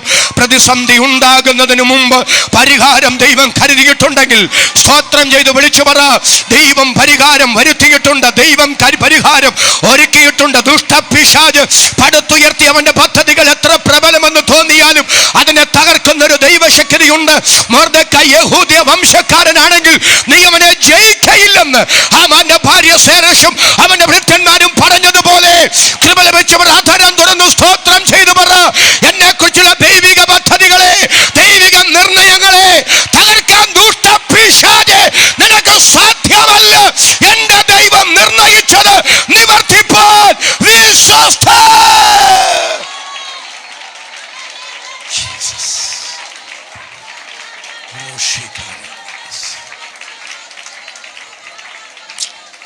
ഇതും കൂടെ ഹൃദയത്തിനകത്ത് എഴുതി വെച്ചോ. വിശ്വാസത്തോടൊന്ന് സ്തോത്രം ചെയ്ത് പറ, ദൈവം പിശാചിന് തിരിച്ചടി കൊടുക്കുന്ന ദൈവമാണ്. കരമുയർത്തിയുടെ നല്ല ആമേൻ പറഞ്ഞു പറ, ദൈവം പിശാചിന് തിരിച്ചടി കൊടുക്കുന്ന ദൈവമാണ്. നിങ്ങൾ യേശുക്രിസ്തുവിന്റെ ജനനത്തിന് ശേഷമുള്ള സംഭവം ഓർത്ത്. സ്വപ്നത്തിൽ യോസേപ്പിന് പ്രത്യക്ഷനായി ദൂതൻ പറയുന്നു, അമ്മയും മോനെയും കൂട്ടിക്കൊണ്ട് മിസ്രൈമിലേക്ക് പോകാം. ഒരാമയും പറഞ്ഞു. ഇതേ ദൈവം ഇസ്രായേലിന് പ്രമാണം കൊടുക്കുന്നുണ്ടല്ലോ, പ്രത്യേകിച്ച് ആവർത്തനം 17 രാജകീയ പ്രമാണം. അതിൽ ദൈവം പറയുന്നുണ്ട്, രാജാക്കന്മാർക്ക് അധികം കുതിരകളും രഥങ്ങളും. ഒരു നല്ല ആമയും പറഞ്ഞു പറ, പാടില്ല. എന്തുകൊണ്ടാണ് പാടില്ലാത്തത്? അന്നത്തെ ശക്തി, ഈ യുദ്ധത്തിനൊക്കെ ഉപയോഗിക്കുന്ന കുതിരകൾ ഉള്ളത് മിസ്രൈമിലാണ്. മിസ്രൈമ്യ പെൺകുതിരകൾ എന്നൊക്കെ വായിക്കുന്നില്ല. യുദ്ധസമർത്ഥരായ കുതിരകൾ ഉള്ളത് മിസ്രൈമിലാണ്. അങ്ങനെ മിസ്രൈമിൽ നിങ്ങൾ പോകാൻ പാടില്ല. കുതിരകളെ വാങ്ങാൻ പോലും പോകാൻ പാടില്ല. ഒരു നല്ല ആമയും പറഞ്ഞു. അയ്യോ, അതുകൊണ്ടാണ് നിങ്ങൾ ഈ സങ്കീർത്തനത്തിലൊക്കെ വായിക്കുന്നുണ്ട്, ചിലർ കുതിരകളിലും ചിലർ രഥങ്ങളിലും ചിലർ കുതിരകളിലും ആശ്രയിക്കും. ഈ മിസ്രൈമ്യ കരുത്തുള്ള കുതിരകളുമായിട്ടൊക്കെ ഇസ്രായേലിനെതിരെ അവർ യുദ്ധത്തിന് വന്നു, ശത്രുക്കൾ. പക്ഷെ ഇവരുടെ കയ്യിൽ ഒന്നും ഉണ്ടായിരുന്നില്ല. ദെബോരയുടെ ഒക്കെ കാലം നിങ്ങൾ വീട്ടിൽ ചെന്നൊന്ന് വായിച്ച്, ഒരു കുന്തം പോലും ഉണ്ടായിരുന്നില്ല അല്ലേ? ഇസ്രായേൽ 40,000 മധ്യേ കുന്തം. ഞാൻ മറ്റേ നിങ്ങളുടെ നാടൻ ഭാഷയാണ്. അല്ലോ, യുദ്ധത്തിന് ഉപയോഗിക്കുന്ന കുന്തമില്ലേ, അതൊന്നും ഇല്ലെന്ന് ഞാൻ പറഞ്ഞത്. അതല്ല, ഞാനോട് നിങ്ങളുടെ ഈ പ്രതികരണം കണ്ടപ്പോൾ ഞാൻ അങ്ങോട്ട് ഒരു വാക്കുപോലും, ഞാൻ ഈ വേദോസം പ്രസംഗിക്കുമ്പോൾ വളരെ അതിൻ്റെ അന്തസ്സ് സൂക്ഷിക്കണം ചിന്തിക്കുന്ന ആളാണ്. അങ്ങനെ നിങ്ങളെ തെറ്റിദ്ധരിക്കരുത്, അതുകൊണ്ടാണ് ഞാൻ അങ്ങനെ പറഞ്ഞു. അന്ന് അതൊക്കെയാണല്ലോ ആയുധങ്ങൾ. ആ ആയുധത്തിൻ്റെ കാര്യം ഒന്നുമില്ല. സീസറയും സൈന്യവും വന്ന് 900 ഇരുമ്പ് രഥവുമായിട്ടാണ്. ഇവരുടെ കയ്യിൽ ഒന്നും ഉണ്ടായിരുന്നില്ല. പക്ഷെ 900 ഇരുമ്പ് രഥവുമായി വന്ന സീസറയും സൈന്യത്തെയും തകർക്കാൻ ഒരു കീശോന്തോട് മതിയായിരുന്നു ദൈവത്തിന്. അതിൻ്റെ കുതിരയുടെ കുളമ്പുകളൊക്കെ ദൂതന്മാരിറങ്ങി വെട്ടിക്കളഞ്ഞു. Praise God. കീശോന്തോട്, പുരാതന നദിയാൻ കീശോന്തോട് അവരെ ഒഴുക്കിക്കൊണ്ടുപോയെന്നാണ്.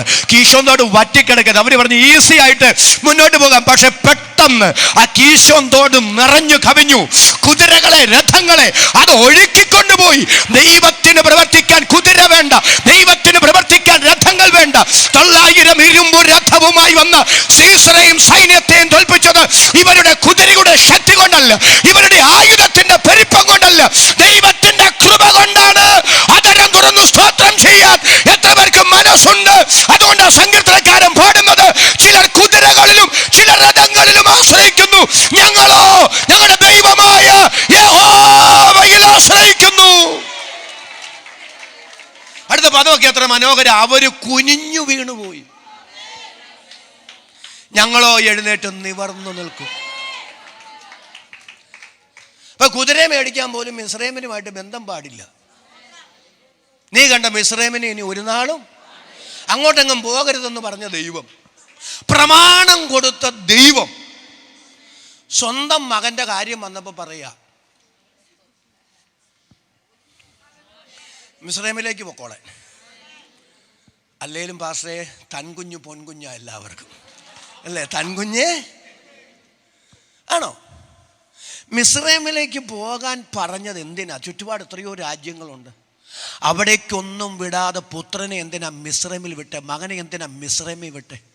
മകനെ മിസ്രൈമിൽ വിടാൻ ഒരു കാരണമുണ്ട്. ദുഷ്ടപിശാചേ, നീ ആയിരം നിരപരാധികളായ ഇസ്രായേലി ആൺകുഞ്ഞുങ്ങളെ എന്തിനാ മിസ്രൈമിൽ കൂട്ടക്കശാപ്പ് ചെയ്തേ? നീ അവരെ കൂട്ടക്കശാപ്പ് ചെയ്തത് നിന്റെ തല തകർക്കേണ്ട എൻ്റെ പുത്രൻ വരാതിരിക്കാനല്ലേ? നീ ആയിരം ആൺകുഞ്ഞുങ്ങളെ കൂട്ടക്കശാപ്പ് ചെയ്ത് ആരെ മണ്ണിൽ വരാതെ തടയാൻ ശ്രമിച്ചോ, നീ അവനെ എവിടെ തടയാൻ ശ്രമിച്ചോ അവിടെ കൊണ്ടുവന്ന് നിനക്ക് തിരിച്ചടി തരുന്നവനാണ് സർവശക്തനായ എൻ്റെ ദൈവമെന്ന് തെളിയിക്കാനാണ് യേശു കർത്താവിനെ കൂട്ടിക്കൊണ്ട് മിസ്രൈമിലേക്ക് പോകാൻ ദൂതനോട് യോസേഫ് പറയുന്നത്. ഇന്ന് മകൾ കൃപ ലഭിച്ച ദൈവമക്കൾ സ്തോത്രം ചെയ്തു പറ. നമ്മെ തകർക്കാൻ ശ്രമിക്കുന്ന ശക്തികൾക്ക് തിരിച്ചടി കൊടുത്ത് നമ്മെ ആദരിക്കുന്ന ഒരു ദൈവം ഇന്ന് മകൾ ഉയരത്തിലുണ്ടെന്ന് തിരിച്ചറിഞ്ഞ് അധരം തുറന്ന് ദൈവത്തിന് സ്തോത്രം പറയാൻ എത്ര പേർക്ക് മനസ്സുണ്ട്? അധരം തുറന്ന് കൃപ ലഭിച്ച ദൈവമക്കൾ സ്തോത്രം ചെയ്തു പറ. എൻ്റെ ദൈവം ദുഷ്ടപിശാചിന് തിരിച്ചടി കൊടുക്കുന്ന ദൈവമാണ്.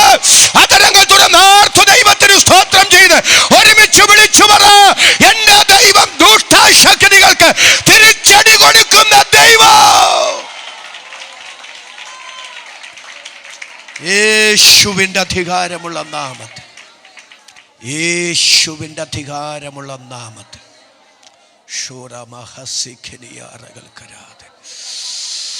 ഹല്ലേലൂയ.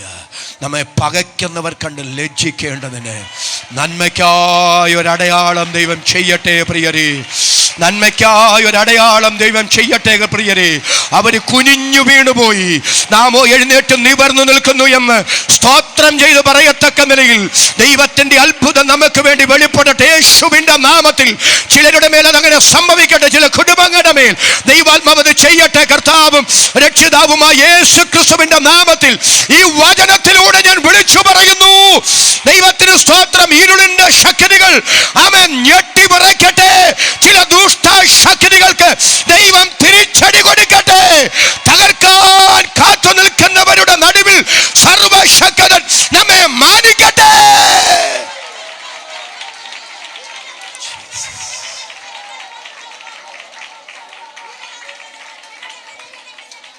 ദൈവാത്മാവനോട് പറയുന്നൊരു ദൂത്, മിലീത്തായിൽ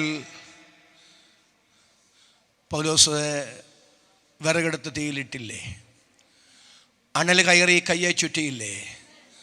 നാട്ടുകാർ ഒന്നടങ്കം അടക്കം പറഞ്ഞില്ലേ ഇവൻ കുറ്റവാളിയാന്ന്? സത്യത്തിൽ ആ തടവുകാരുടെ കൂട്ടത്തിൽ നിരപരാധി പൗലോസല്ലേ? പക്ഷെ കരക്കാരുടെ മുഴുവൻ കണ്ണിൻ്റെ മുമ്പിൽ നിരപരാധി കുറ്റവാളിയായില്ലേ?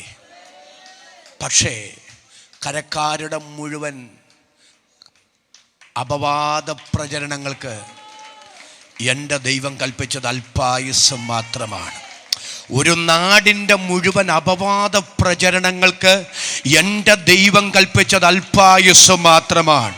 കുറ്റവാളി എന്ന് പറഞ്ഞവരെ കൊണ്ട് തന്നെ അവനൊരു ദേവനെന്ന് പറയത്തക്ക നിലയിൽ എൻ്റെ ദൈവം കളം മാറ്റി ചവിട്ടിപ്പിച്ചെങ്കിൽ ദോഷത്തിന് പകരം ദോഷങ്ങൾ, ശകാരത്തിന് പകരം ശകാരങ്ങൾ, തന്ത്രങ്ങൾക്ക് പകരം മറുതന്ത്രങ്ങൾ മെനയാതെ നീതിയോടെ വിധിക്കുന്ന ദൈവത്തിന്റെ കയ്യിൽ കാര്യം എറിഞ്ഞുകൊടുത്ത് ക്ഷമയോടെ കാത്തിരിക്കെ നിന്റെ നീതിയെ മധ്യാഹ്നം പോലെ പ്രകാശിപ്പിക്കാൻ എൻ്റെ ദൈവത്തിന് പദ്ധതി ഉണ്ടെന്ന് ദൈവാത്മാവ് ആലോചന വിളിച്ചു പറയുമ്പോൾ എന്നോട് ചേർന്ന് വിശ്വാസത്താൽ ആമേൻ പറയാൻ മനസ്സുള്ള എത്ര പേരുണ്ട്?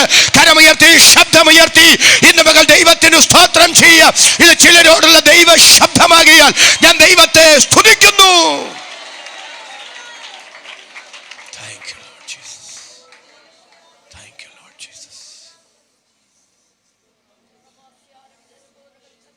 അപ്പം നമ്മൾ വിഷയത്തിലേക്ക് ഇനി മടങ്ങി വരിക. എണ്ണാൻ ദൈവം പറഞ്ഞു, ഒരാമേൻ പറഞ്ഞു.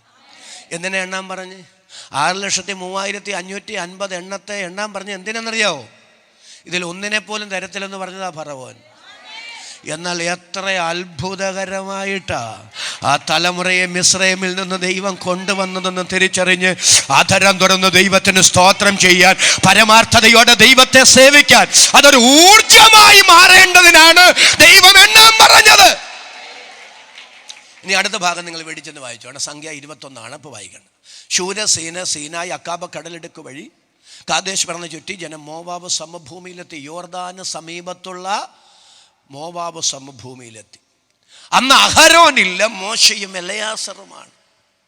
ദൈവം അവരോട് പറഞ്ഞു, ജനത്തെ എണ്ണാൻ പറഞ്ഞു. ഇവിടെ നല്ല ആമേൻ എന്ന് പറയാമോ? അതിൻ്റെ 64 വാക്യം ഒന്ന് വായിച്ച്. 64 വാക്യം, മോവാബ് സമഭൂമിയിൽ വെച്ച് ജനത്തെ എണ്ണിയതിൻ്റെ റിസൾട്ട് ഒന്ന് വായിച്ച്. 64 വാക്യമാണെന്നാണ് എൻ്റെ ചിന്ത. 22 സംഖ്യ 22ൻ്റെ 64. സംഖ്യ 22ൻ്റെ 64. 41 സോറി, ഒരു സെക്കൻഡ്.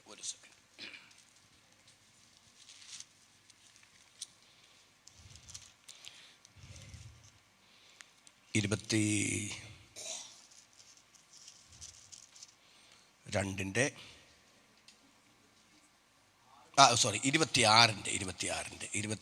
64. Okay, sorry. എന്നാൽ മോശയും അഹരോൻ പുരോഹിതനും സീനായി മരുഭൂമിയിൽ വെച്ച് ഇസ്രായേൽ മക്കളെ എണ്ണിയപ്പോൾ അവർ എണ്ണിയവരിൽ ഒരുത്തനും ഇവരുടെ കൂട്ടത്തിൽ ഉണ്ടായിരുന്നില്ല. അവർ മരുഭൂമിയിൽ വെച്ച് മരിച്ചു പോകും എന്ന് യഹോവ അവരെ കുറിച്ച് അരുളി ചെയ്തിരുന്നു. യെഫുന്നയുടെ മകൻ കാലേബും നൂന്റെ മകൻ യോശുവയും ഒഴികെ അവരിൽ ഒരുത്തനും ശേഷിച്ചില്ല. എല്ലാവരും ഒന്ന് ശ്രദ്ധിച്ചേ. രണ്ടാമത് ദൈവം മോശയോട് എന്തിനാ എണ്ണാൻ പറഞ്ഞത്? ഈ കാര്യം ഒന്ന് ബോധ്യപ്പെടുത്താനാ. ആദ്യം എണ്ണിയവരിൽ ഒരാമേനൊന്ന് പറ. 6,3550 പേരിൽ യോശുവയും കാലേബും ഒഴികെ എല്ലാവരും മരുഭൂമിയിൽ പട്ടുപോയി. രണ്ടാമതെന്തിനാ ദൈവം എണ്ണാൻ പറഞ്ഞത്? പരമാർത്ഥതയോടെ ദൈവത്തെ സേവിക്കേണ്ടുന്നതിൻ്റെ ആവശ്യകത അവരെ ബോധ്യപ്പെടുത്താനാണ്. ഈ ഉപവാസ പ്രാർത്ഥനയുടെ 11ാമത്തെ പകൽ നമ്മുടെ കരങ്ങൾ മുകളിലേക്കൊന്ന് ഉയർത്തിപ്പിടിക്കുക. എന്നിട്ട് ആധരം തുറന്ന് ദൈവത്തോട് സ്തോത്രം ചെയ്ത് പറയാം, ദൈവമേ, ഭയത്തോടെ ദൈവത്തെ സേവിക്കാൻ, വിറയലോടെ ഘോഷിച്ചുല്ലസിക്കാൻ ഞങ്ങൾക്ക് കൃപ തരണം. ആധരം തുറന്നൊരു നല്ല ആമേൻ പറയാൻ എത്ര പേർക്ക് മനസ്സുണ്ട്? ഞാൻ വേഗത്തിൽ മുന്നോട്ട് പോകട്ടെ പ്രിയരെ. ദൈവം ഈ കാര്യത്തിന് ഉപയോഗിച്ച മാർഗം ദാവീദ് അഹങ്കാരത്തിന് ഉപയോഗിച്ചു. ഞാൻ രാജാവായപ്പോൾ ജനം എത്ര പെരുകിയെന്ന് ഞാൻ അറിയട്ടെ. ദൈവത്തിന് സ്തോത്രം. പക്ഷേ എൻ്റെ ദൈവം ദാവീദിനോട് പറയുന്നു, നീ ആ സ്ഥലം വിലയ്ക്ക് വാങ്ങണം. ദാവീദ് ആ സ്ഥലം വിലയ്ക്ക് വാങ്ങി. അങ്ങനെ ഓർന്നാൻ്റെ കളം. ഇനി ഞാൻ അതിൻ്റെ അടുത്ത ഘട്ടത്തിലേക്ക് വരികയാണ്, പ്രധാന ചിന്തയിലേക്ക് വരികയാണ്. അപ്പം മോറിയ പർവ്വതത്തിലാണ് ആര് ദൈവാലയം പണിതത്? ഈ ദാവീദ് വട്ടം കൂട്ടിയിരുന്ന സ്ഥലത്ത് ഓർന്നാൻ്റെ കളമുള്ളിടമാണ് ഏത്? ഈ മോറിയ പർവ്വതം. ഈ മോറിയ പർവ്വതത്തിൽ ആണ് ശലോമോൻ രാജാവ് യെരൂശലേം ദൈവാലയം പണിതത്. യഹൂദ ചരിത്രകാരനായ ജോസിഫസ് ആണ് അതിൻ്റെ മനോഹരമായ ഭൂമിശാസ്ത്രപരമായ കാര്യങ്ങൾ നമുക്ക് ബോധ്യപ്പെടുത്തി തന്നിട്ടുള്ളത്. പ്രിയപ്പെട്ടവരെ, ഈ മോറിയ പർവ്വതത്തിൽ ആണ് ശലോമോൻ രാജാവ് യെരൂശലേം ദൈവാലയം പണിതത്. ഈ ദൈവാലയത്തിന് 3 ഭാഗം. ശ്രദ്ധിച്ചേ. 1 പ്രാകാരം, ഒരു നല്ല ആമേൻ പറഞ്ഞ്. 2 വിശുദ്ധ സ്ഥലം, 3 അതിവിശുദ്ധ സ്ഥലം. അതിൽ ജോസിഫസ് പറയുന്നത് ഇതിൻ്റെ അതിവിശുദ്ധ സ്ഥലം ഇരുന്ന ഇടത്താണ് അബ്രഹാം തൻ്റെ മകനായ ഇസഹാക്കിനു വേണ്ടിയുള്ള ഹോമയാഗപീഠം പണിതത്. അവിടെയാണ് ദൈവം കരുതിയ, പിന്നീട് വ്യക്തമാക്കാം, ദൈവം കരുതിയ ആടിനെ യാഗമർപ്പിച്ചത്. അപ്പം അബ്രഹാമേ, നീ നിൻ്റെ മകൻ ഇസഹാക്കിനെ തന്നെ കൂട്ടിക്കൊണ്ട്, നീ സ്നേഹിക്കുന്ന മകൻ ഇസഹാക്കിനെ തന്നെ കൂട്ടിക്കൊണ്ട് മോറിയ ദേശത്ത് ഞാൻ കൽപ്പിക്കുന്ന ഇടത്തവനെ ഹോമയാഗം കഴിക്കാൻ പറഞ്ഞത് മകൻ്റെ മരണം കാണിക്കാനല്ല, എൻ്റെ ആലയത്തിന് നിന്നെ കൊണ്ട് അടിസ്ഥാനമിടിപ്പിക്കാനാണ്. അതരം തുറന്നൊരു നല്ല ആമേൻ പറഞ്ഞ് യെരൂശലേം ദൈവാലയം പണിതത് ശലോമോനാണെങ്കിലും അതിന് അടിസ്ഥാനം ദൈവം ഇടിപ്പിച്ചത് അബ്രഹാമിനെ കൊണ്ടാണ്. കൃപ ലഭിച്ച ദൈവമക്കൾ സ്തോത്രം ചെയ്തു പറ. ഇന്ന് കടന്നു പോകുന്ന ചില സങ്കടങ്ങളുടെ പിറകിൽ ചില അടിസ്ഥാനങ്ങൾ ഇടിപ്പിക്കാനുള്ള ദൈവ പദ്ധതികൾ മറഞ്ഞിരിപ്പുണ്ടെന്ന് ദൈവാത്മാവ് ആലോചന വിളിച്ചു പറയുമ്പോൾ അധരം തുറന്ന് ദൈവത്തിന് സ്തോത്രം പറയാൻ എത്ര പേർക്ക് മനസ്സുണ്ട്? അവർക്കായി ഞാൻ ദൈവത്തെ സ്തുതിക്കുന്നു. ഹല്ലേലൂയ. ഇനി അല്പം കൂടെ ഒന്ന് വ്യക്തമാക്കാം. ഈ പഴയ നിയമ യെരൂശലേം ദൈവാലയം പുതിയ നിയമസഭയാം ദൈവാലയത്തിൻ്റെ നിഴലാണ്. ഒരു നല്ല ആമേൻ പറഞ്ഞു. പഴയ നിയമ യെരൂശലേം ദൈവാലയം പുതിയ നിയമസഭയാം ദൈവാലയത്തിൻ്റെ നിഴലാണ്. പഴയ നിയമ യെരൂശലേം ദൈവാലയം ഒരു ഹോമയാഗവേദിയിൽ അടിസ്ഥാനപ്പെട്ടു പണിതു. ഏത് ഹോമയാഗവേദി? അബ്രഹാമിൻ്റെ മകനായ ഇസഹാക്കിൻ്റെ ഹോമയാഗവേദി. പുതിയ നിയമസഭയാം ദൈവാലയവും ഒരു യാഗവേദിയിൽ അടിസ്ഥാനപ്പെട്ട് പണിതു. ഏത് യാഗവേദി? നമ്മുടെ വാഴ്ത്തപ്പെട്ട കർത്താവായ യേശു ക്രിസ്തുവിന്റെ ക്രൂശു മരണമെന്ന യാഗവേദി. അതരം തുറന്ന് എന്നോട് ചേർന്ന് ആമേൻ പറയാൻ എത്ര പേർക്ക് മനസ്സുണ്ട്? ദൈവത്തിന് സ്തോത്രം. എന്നെ ത്രസിപ്പിച്ച മറ്റൊരാശയം ഞാൻ നിങ്ങളോട് പറയാം. പഴയ നിയമ ദൈവാലയം ഒരു രക്തത്തിൽ അടിസ്ഥാനപ്പെട്ടു പണിതു. ഒരു നല്ല ആമേൻ എന്ന് പറഞ്ഞേ. ഏതൊരു രക്തം? അബ്രഹാമിൻ്റെ മകനായ ഇസഹാക്കിനു പകരം. അടുത്തത് അതരം തുറന്നൊന്ന് സ്തോത്രം ചെയ്ത് പറ. ദൈവം കരുതിയ ദൈവത്തിൻ്റെ ആടിൻ്റെ രക്തം. അതങ്ങനെ പറഞ്ഞാൽ പറ്റിയല്ല. ഞാൻ അല്പം കൂടെ ഒന്ന് വ്യക്തമാക്കാം. ഞാൻ നിങ്ങളോട് പറഞ്ഞല്ലോ, അബ്രഹാം ആ മോറിയ പർവ്വതത്തിൻ്റെ വിവിധ ഭാഗങ്ങളിൽ നിന്ന് കല്ല് പെറുക്കിക്കൊണ്ട് വന്നല്ലേ ഹോമയാഗപീഠം പണിതേ? ആണോ? അതിനുമ്പ് ഒരു അവിടെ യാഗം നടന്നിട്ടില്ലല്ലോ. അപ്പം മലയുടെ മുകളിൽ നിന്ന് പല സ്ഥലത്തു നിന്ന് ഇത്രയേ ഉള്ള കല്ലുകൾ തപ്പി തപ്പി തപ്പി തപ്പി അബ്രഹാം പെറുക്കിക്കൊണ്ട് വരിക. അങ്ങനെ കല്ല് തപ്പി നടന്നപ്പോഴൊന്നും ഒരാടിനെ അബ്രഹാം കണ്ടില്ല. ഒരാമേൻ എന്ന് പറയാമോ? കല്ല് പെറുക്കി നടന്നപ്പോഴൊന്നും അബ്രഹാം ആടിനെ കണ്ടില്ല. അപ്പൻ കല്ല് പെറുക്കി നടക്കുമ്പോൾ ഇസഹാക്കിൻ്റെ കണ്ണ് അരിച്ചു പെറുക്കിയതാ. ഒരാമേ പറഞ്ഞതോടൊന്ന് സ്തോത്രം ചെയ്ത് പറഞ്ഞു. ഇസഹാക്കിൻ്റെ കണ്ണ് അരിച്ചു പെറുക്കിയതാ. അവിടെങ്ങാനും ആടുണ്ടോന്ന്. പക്ഷെ ഓരോ ആടിനെയും ഇസഹാക്കിൻ്റെ കണ്ണുകൊണ്ട് ഇസഹാക്ക് കണ്ടില്ല. കല്ല് പെറുക്കിയ സമയത്ത് അബ്രഹാം കാണാതിരുന്ന അപ്പം കല്ല് പെറുക്കി നടന്നപ്പോൾ ഇസഹാക്ക് കണ്ണ് പരുതി നോക്കിയിട്ടും ഇസഹാക്കിൻ്റെ കണ്ണിൽ കാണാതെ മറഞ്ഞിരുന്ന എൻ്റെ ദൈവത്തിന് സ്തോത്രം. ദൈവം കരുതിയ ദൈവത്തിൻ്റെ ആട്. ഇന്ന് പകൽ ഞാൻ സ്തോത്രം ചെയ്ത് പറയാൻ കേട്ടോ. ദൈവത്തിൻ്റെ കരുതലുകളൊക്കെ സമയത്ത് വെളിപ്പെട്ടു വരും. കൃപ ലഭിച്ചവർ സ്തോത്രം ചെയ്ത് പറ. ഇന്ന് സാധ്യതകളില്ലെങ്കിലും ഇന്ന് അസാധ്യമാണെങ്കിലും ദൈവം കരുതിയത് സമയത്ത് ദൈവം ഒരുക്കി വെളിപ്പെടുത്തി തരും.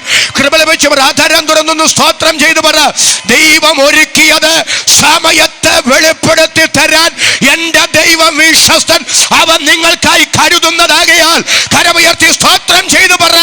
അവൻ നിങ്ങൾക്കായി കരുതുന്നതാകയാൽ നിങ്ങളുടെ സകല ചിന്താകുലവും അവൻ മേലിട്ടോൾവീൻ. ഞാനത് പറയുമ്പോൾ എൻ്റെ ഹൃദയം നിറയുന്നു. നിങ്ങൾ ഏറ്റവും എന്നോട് എത്ര പേര് വരുന്നുണ്ട്? അതുവരെ അങ്ങനെ ഒരു ആടിനെ കണ്ടില്ലെന്ന്. നിങ്ങൾ നോർത്ത് നോക്കി. ഇത്രയുള്ള കല്ലും പിറക്കി അപ്പം വരിക. ഇത്രയുള്ള കല്ല് തപ്പി നടക്കുമ്പോൾ ഇത്രയുള്ള ആടുണ്ടാ കാണണ്ടല്ലേ? 30 വയസ്സ് മുതൽ 34 വയസ്സ് വരെയാണ് അന്ന് ഇസഹാക്കിന്റെ പ്രായം. നല്ല കാഴ്ചശക്തിയുള്ള പ്രായമാണ്. ഒരാമേൻ എന്ന് പറഞ്ഞു. ഇസഹാക്കിന്റെ കണ്ണുകൊണ്ട് ഒരാടിനെയും കണ്ടില്ലല്ലോ. ആ മലയിലെല്ലാം കണ്ണിങ്ങനെ പരതിയതല്ലേ. എവിടെ ആടെന്ന്? പക്ഷെ തമ്പുരാൻ കുരുക്കിയിട്ടത്. അപ്പൻ കല്ല് പിറക്കി നടന്നപ്പോ കാണാഞ്ഞത്. ഇസഹാക്ക് അതുവരെ അന്വേഷിച്ചിട്ട് കണ്ടെത്താതിരുന്നത്. ദൈവം കരുതിയത് സമയത്തല്ലേ വെളിപ്പെട്ടത്. ഇന്ന് പകൽ സ്തോത്രം ചെയ്തു പറ. ദൈവം കരുതിയതൊക്കെ സമയത്ത് വെളിപ്പെടും. സമയത്ത് വെളിപ്പെടുത്തും. തലമുറയ്ക്ക് വേണ്ടിയാകട്ടെ, കുടുംബത്തിന് വേണ്ടിയാകട്ടെ. സ്തോത്രം ചെയ്തു പറ. ദൈവം കരുതിയതൊക്കെ സമയത്ത് വെളിപ്പെടും. യേശുവിന്റെ നാമത്തിൽ ഇന്ന് പകൽ ദൈവാത്മാവ് ഈ ദൂത് ചിലരോട് പ്രവചിച്ചു പറയുകയാണ്. ദൈവം കരുതിയത് സമയത്ത് വെളിപ്പെട്ടു വരും. യേശുവിൻ നാമത്തിൽ അതങ്ങനെ സംഭവിക്കട്ടെ.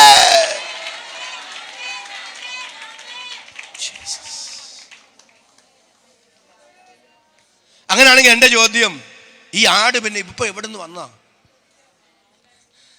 ഇതൊരു തോമാച്ചൻ്റെയും വീട്ടിൽ നിന്ന് കയറ് പൊട്ടിച്ച് വന്ന ആടല്ല. ഈ ആടൊരു സ്പെഷ്യൽ ആടാണ്. അത് റോമാലേഖനത്തിൽ പറയുന്നുണ്ട്, മരിച്ചവരെ ജീവിപ്പിക്കുകയും. അടുത്തതൊന്ന് സ്തോത്രം ചെയ്ത് പറ, ഇല്ലാത്തതിനെ, ഒരു നല്ല ആമേൻ പറഞ്ഞു പറ, ഇല്ലാത്തതിനെ ഉള്ളതിനെ പോലെ വിളിച്ചു വരുത്തുകയും ചെയ്യുന്ന എൻ്റെ ദൈവം. അതരം തുറന്നൊരു ആമേൻ പറയാമോ? ഇതുവരെ ഇല്ലാത്തതിനെ വിളിച്ചു വരുത്താൻ ദൈവത്തിന് കഴിയും. അതരം തുറന്ന് ഒരുമിച്ചൊന്ന് സ്തോത്രം ചെയ്ത് പറ, മരിച്ചവരെ ജീവിപ്പിക്കുകയും ഇല്ലാത്തതിനെ ഉള്ളതിനെ പോലെ വിളിച്ചു വരുത്തുകയും ചെയ്യുന്ന എൻ്റെ ദൈവം. ഇല്ലാത്തതിനെ ഉള്ളതിനെ പോലെ വിളിച്ചു വരുത്തിയ ദൈവം കരുതിയ ദൈവത്തിൻ്റെ ആടാത്. ആ ആടിൻ്റെ രക്തത്തിലാണ് പഴയ നിയമ ദൈവാലയം അടിസ്ഥാനപ്പെട്ട് പണിതത്. പുതിയ നിയമസഭയാം ദൈവാലയവും ഒരു രക്തത്തിൽ അടിസ്ഥാനപ്പെട്ട് പണിതു. ഏതു രക്തം? ലോകസ്ഥാപനത്തിനു മുമ്പേ അറുക്കപ്പെട്ട ദൈവപുത്രനായ ദൈവകുഞ്ഞാടായ യേശു ക്രിസ്തുവിന്റെ പുണ്യാഹ രക്തം. ഇന്ന് പകൽ യേശു ക്രിസ്തുവിന്റെ രക്തത്താലും കർത്താവിന്റെ മരണമെന്ന യാഗവേദിയിലും അടിസ്ഥാനപ്പെട്ടാണ് ദൈവസഭ പണിതിരിക്കുന്നതെങ്കിൽ, അതിന്റെ പണി നടന്നുകൊണ്ടിരിക്കുന്നതെങ്കിൽ, കൃപ ലഭിച്ചവർ ആർജവത്വത്തോടെ വിളിച്ചവർ, ഈ സഭയെ തകർക്കാൻ ഒരു ദുഷ്ടശക്തികൾക്കും സാധ്യമല്ല. അതരം തുറന്ന് ആവേശത്തോടെ പറ, ഞാൻ എൻ്റെ സഭയെ പണിയും, പാതാള ഗോപുരങ്ങൾ അതിനെ ജയിക്കയില്ല.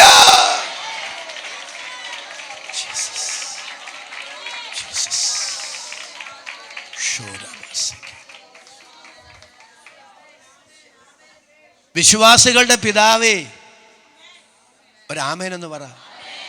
ദൈവത്തിൻ്റെ സ്നേഹിത അബ്രഹാമേ, 3 ദിവസം നിന്നെ എരുതിയിലൂടെ നടത്തിയത് നിന്റെ മകൻ്റെ മരണം കാണിക്കാനല്ല, പുതിയ നിയമസഭയാം ദൈവാലയത്തിൻ്റെ നിഴലായ പഴയ നിയമ ദൈവാലയത്തിന് നിന്നെ കൊണ്ട് അടിസ്ഥാനമിടിപ്പിക്കാനാ. കൃപ ലഭിച്ചവർ ഒരുമിച്ചൊന്ന് സ്തോത്രം ചെയ്തു പറ. ട്രെയിനിങ് എത്ര ഹാർഡാണോ, ഉദ്യോഗം എത്ര വലുതാണ്, ട്രെയിനിങ് എത്ര ഹാർഡാണോ, സാലറി എത്ര ഉന്നതമാണ്, ഇതുപോലെ ദൈവം തരുന്ന ചില ശോധനകൾ അല്പ കഠിനമെന്ന് തോന്നിയാലും അതിനാനുപാതികമാണ് താങ്കളിലൂടെ വെളിപ്പെടാൻ പോകുന്ന ദൈവപ്രവൃത്തി എന്ന് ദൈവത്തിന്റെ പരിശുദ്ധാത്മാവ് ഇടപെടുമ്പോൾ അതരം തുറന്നൊന്ന് സ്തോത്രം ചെയ്തു പറ. ഞാൻ നിങ്ങളെ കുറിച്ച് നിരൂപിക്കുന്ന നിരൂപണങ്ങൾ ഇന്നവയെന്ന് ഞാൻ അറിയുന്നു. അവ തിന്മയ്ക്കായുള്ള നിരൂപണങ്ങളല്ല, നന്മയ്ക്കായുള്ളവയത്രേ എന്ന് യഹോവയുടെ അരുളപ്പാട്. കരമടിച്ച അധരങ്ങൾ തുറന്ന് ശക്തിയോടെ ദൈവത്തിനൊരു സ്തോത്രം ചെയ്യാം.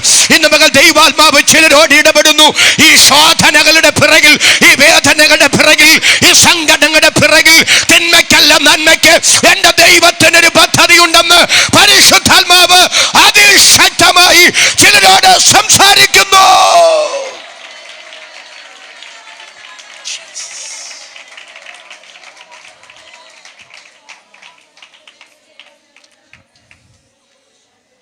ഒരു ഉദാഹരണം കൂടെ പറഞ്ഞു നിർത്താം. കര ഉയർത്തിയൊരു നല്ല ആമേൻ എന്ന് പറ. ഞാൻ ചെയ്യുന്നത്, ഒന്ന് ആമേൻ പറ. ഞാൻ ചെയ്യുന്നത് എന്തെന്ന് ഇപ്പോൾ നീ അറിയുന്നില്ല, എന്നാ പിന്നെ നീ അറിയും, പിന്നെ നീ അറിയും. വെറുതെ ഒരു ശോധന തരികയില്ല, വെറുതെ ഒരു സങ്കടം തരികയില്ല. എൻ്റെ നാഥൻ, എൻ്റെ പ്രിയ കർത്താവ് എനിക്ക് വേണ്ടി രക്തം തന്നെ സ്നേഹിച്ച് എനിക്ക് വേണ്ടി ജീവനെ മറുവിലയായി തന്ന എൻ്റെ രക്ഷിതാവ് അനുവദിക്കുന്ന എല്ലാ ശോധനകളുടെ പിറകിലും എൻ്റെ ദൈവത്തിന് തിന്മയ്ക്കല്ല നന്മയ്ക്കൊരു പദ്ധതിയുണ്ട്. അതിന്നെനിക്ക് മനസ്സിലാകില്ലെങ്കിലും ഞാനത് അറിയും, ഞാനത് അറിയും. എൻ്റെ ദൈവം എനിക്കത് മനസ്സിലാക്കി തരും. അതരം തുറന്ന് ആമേൻ പറയാൻ എത്ര പേർക്ക് ഈ പകൽ മനസ്സുണ്ട്? ഒരു കാര്യം കൂടെ ഒന്ന് പറയാണ്, എനിക്ക് ദൈവമക്കളെ ഒന്ന് ഉറപ്പിക്കാൻ ഒരു നിയോഗം. പ്രിയപ്പെട്ടവരെ, ചിലപ്പോഴൊക്കെ നമ്മുടെ ചില ആഗ്രഹങ്ങൾ ദൈവം അങ്ങ് തടയും. ഒരാമേനെന്ന് പറയാം. ചിലപ്പോൾ നമ്മുടെ ചില ആഗ്രഹങ്ങളൊക്കെ ദൈവം അങ്ങ് എന്നോട് ദേഷ്യം തോന്നുന്നു. അതും ദൈവത്തിൻ്റെ പദ്ധതിയാണ്. കാരണം ആദിയിൽ തന്നെ അവസാനവും പൂർവകാലത്ത് തന്നെ വരുവാനുള്ളതും അറിയാവുന്നത് ദൈവത്തിനാണ്. ചില വഴികൾ ദൈവം തടയുമ്പോൾ നിരാശപ്പെടരുത്. ഹൃദയം തുറന്ന് ദൈവത്തിന് സ്തോത്രം പറഞ്ഞോണം. ദൈവം തടയോ? ഒരാമേൻ പറ. അതെ, ദൈവം തടഞ്ഞ് പിന്നീട് ചിന്തിക്കുമ്പോഴാണ് മനസ്സിലാകുന്നത് അതും എൻ്റെ നന്മയ്ക്കായിരുന്നു. നമ്മൾ മനുഷ്യരാണ്. നമ്മൾ ആഗ്രഹിക്കുന്നതും നമ്മൾ ചോദിക്കുന്നതും എല്ലാം കിട്ടിയില്ലെങ്കിൽ നമുക്ക് നിരാശയാണ്.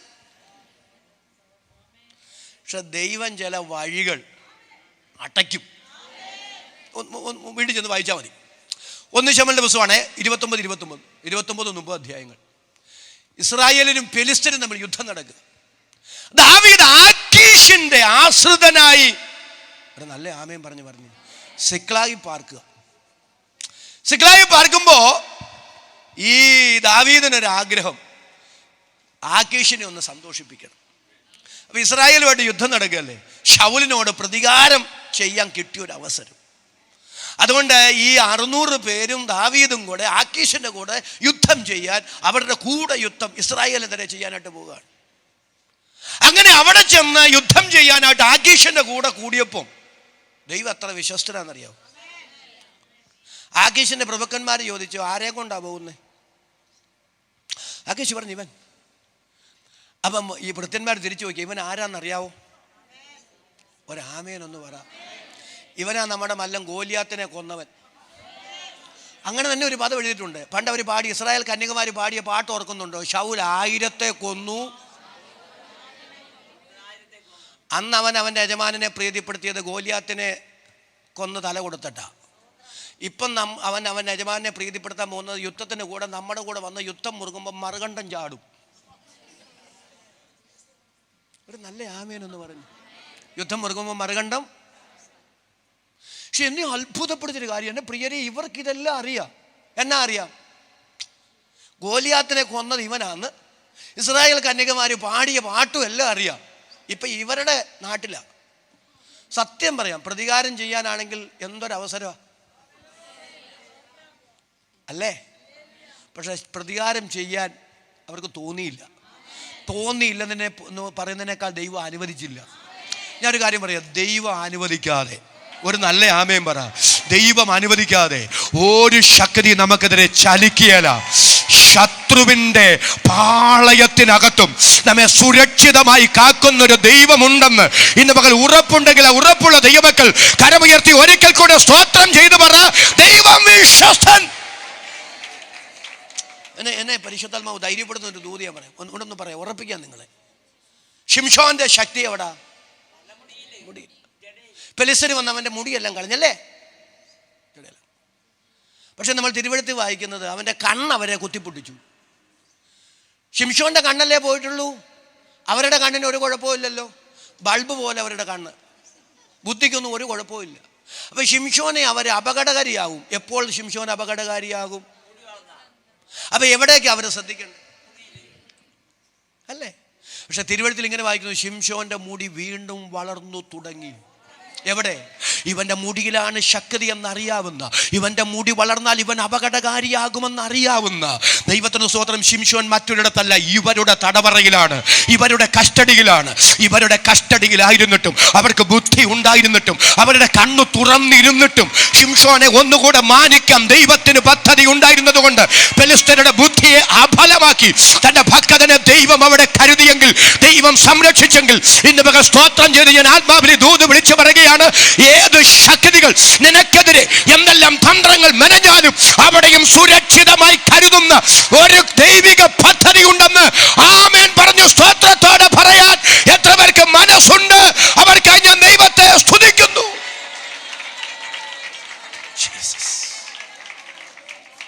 ആകീശിന്റെ പ്രമുഖന്മാർ പറഞ്ഞു, ഇവൻ കൂടെ ഉണ്ടെങ്കിൽ ഞങ്ങൾ വരികയില്ല, സമ്മതിക്കുകയില്ല. കൊണ്ട് ദാവീദ് ആകീശിനോട് പറഞ്ഞു, ആകീശ് പറഞ്ഞു, ദാവീദ് തിരിച്ചു പോകണം, ഒരു നിവൃത്തിയില്ല.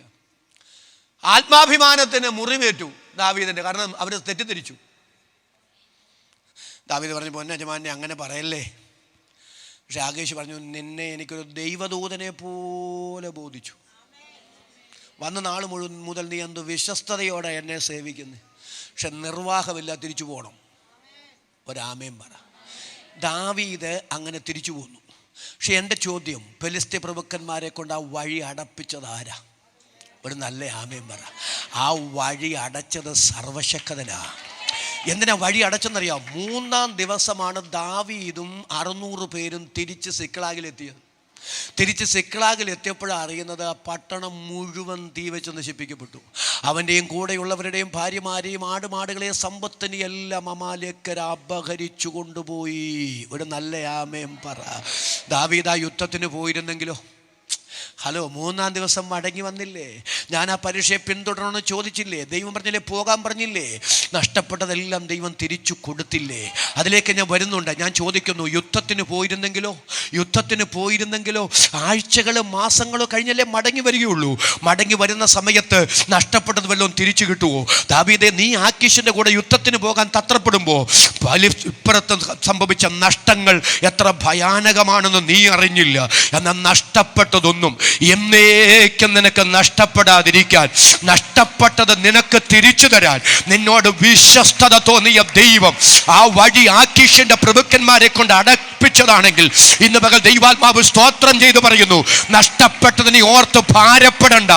നഷ്ടപ്പെട്ടത് മടക്കി തരുന്നൊരു ദൈവമഹത്വം ഇന്ന് പകൽ ദൈവാത്മാവ് ഇതിനകത്ത് അയക്കുന്ന യേശു ക്രിസ്തുവിന്റെ നാമത്തിൽ അതങ്ങനെ സംഭവിക്കട്ടെ. വിശ്വസിക്കുന്നവർ ആധാരം തുറന്ന് ഇന്ന് പകൽ ദൈവത്തിന് സ്തോത്രം ചെയ്യാൻ ദൈവാത്മാവ് അതിശക്തമായി ഇന്ന് പകൽ ചിലരോട് ഇടപെടുന്നു. നഷ്ടപ്പെട്ടത് ചിലത് നിങ്ങൾ തിരിച്ചു പിടിക്കുന്നു.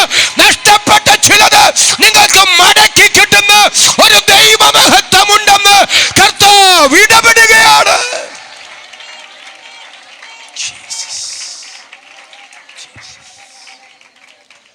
നഷ്ടപ്പെട്ടതൊന്നും എന്നേക്കും നഷ്ടപ്പെടാതിരിക്കാൻ ആ വഴി ആക്കീശിന്റെ പ്രഭുക്കന്മാരെ കൊണ്ട് അടയ്ക്കാൻ അനുവദിച്ചത് സർവശക്തനായ ദൈവമാണ്.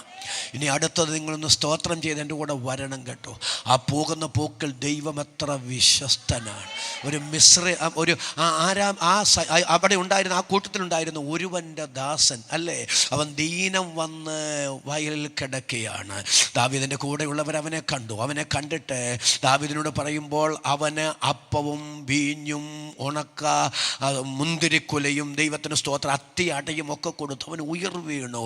ദാവീദ് അവനോട് ചോദിച്ചു, നീ ആരുടെ ആള്? അവൻ പറഞ്ഞു, ഞാനൊരു ആരാമ്യൻ്റെ ബാല്യക്കാരനാണ്, ഞാനൊരു മിസ്രൈമ്യനാണ്. നീ എവിടെ പോയിട്ട് വരികയാണ്? ഞങ്ങൾ ഇന്ന രാജ്യങ്ങൾ ആക്രമിച്ചു, ആ കൂട്ടത്തെ സിക്ലാഗിനെയും ആക്രമിച്ചു. ഒരു നല്ല ആമയും പറഞ്ഞു. എന്നിട്ട് ഞങ്ങൾ അതിനെ തീ വെച്ചൊന്ന് നശിപ്പിച്ചു. വരുന്ന വഴിക്ക് എനിക്ക് ദീനം പിടിച്ചു. ഒരു നല്ല ആമയും പറഞ്ഞ്, എൻ്റെ യജമാനൻ എന്നെ ഇവിടെ ഉപേക്ഷിച്ചിട്ട് പോയി. പ്രിയരേ, കഴിഞ്ഞ 3 ദിവസമായിട്ട് ഇവൻ ഇവിടെ കിടപ്പാ. എൻ്റെ ചോദ്യം, ഇവൻ്റെ ദീനത്തിൻ്റെ പിറകിൽ ചലിച്ച കരം ഏതാ പ്രിയരേ?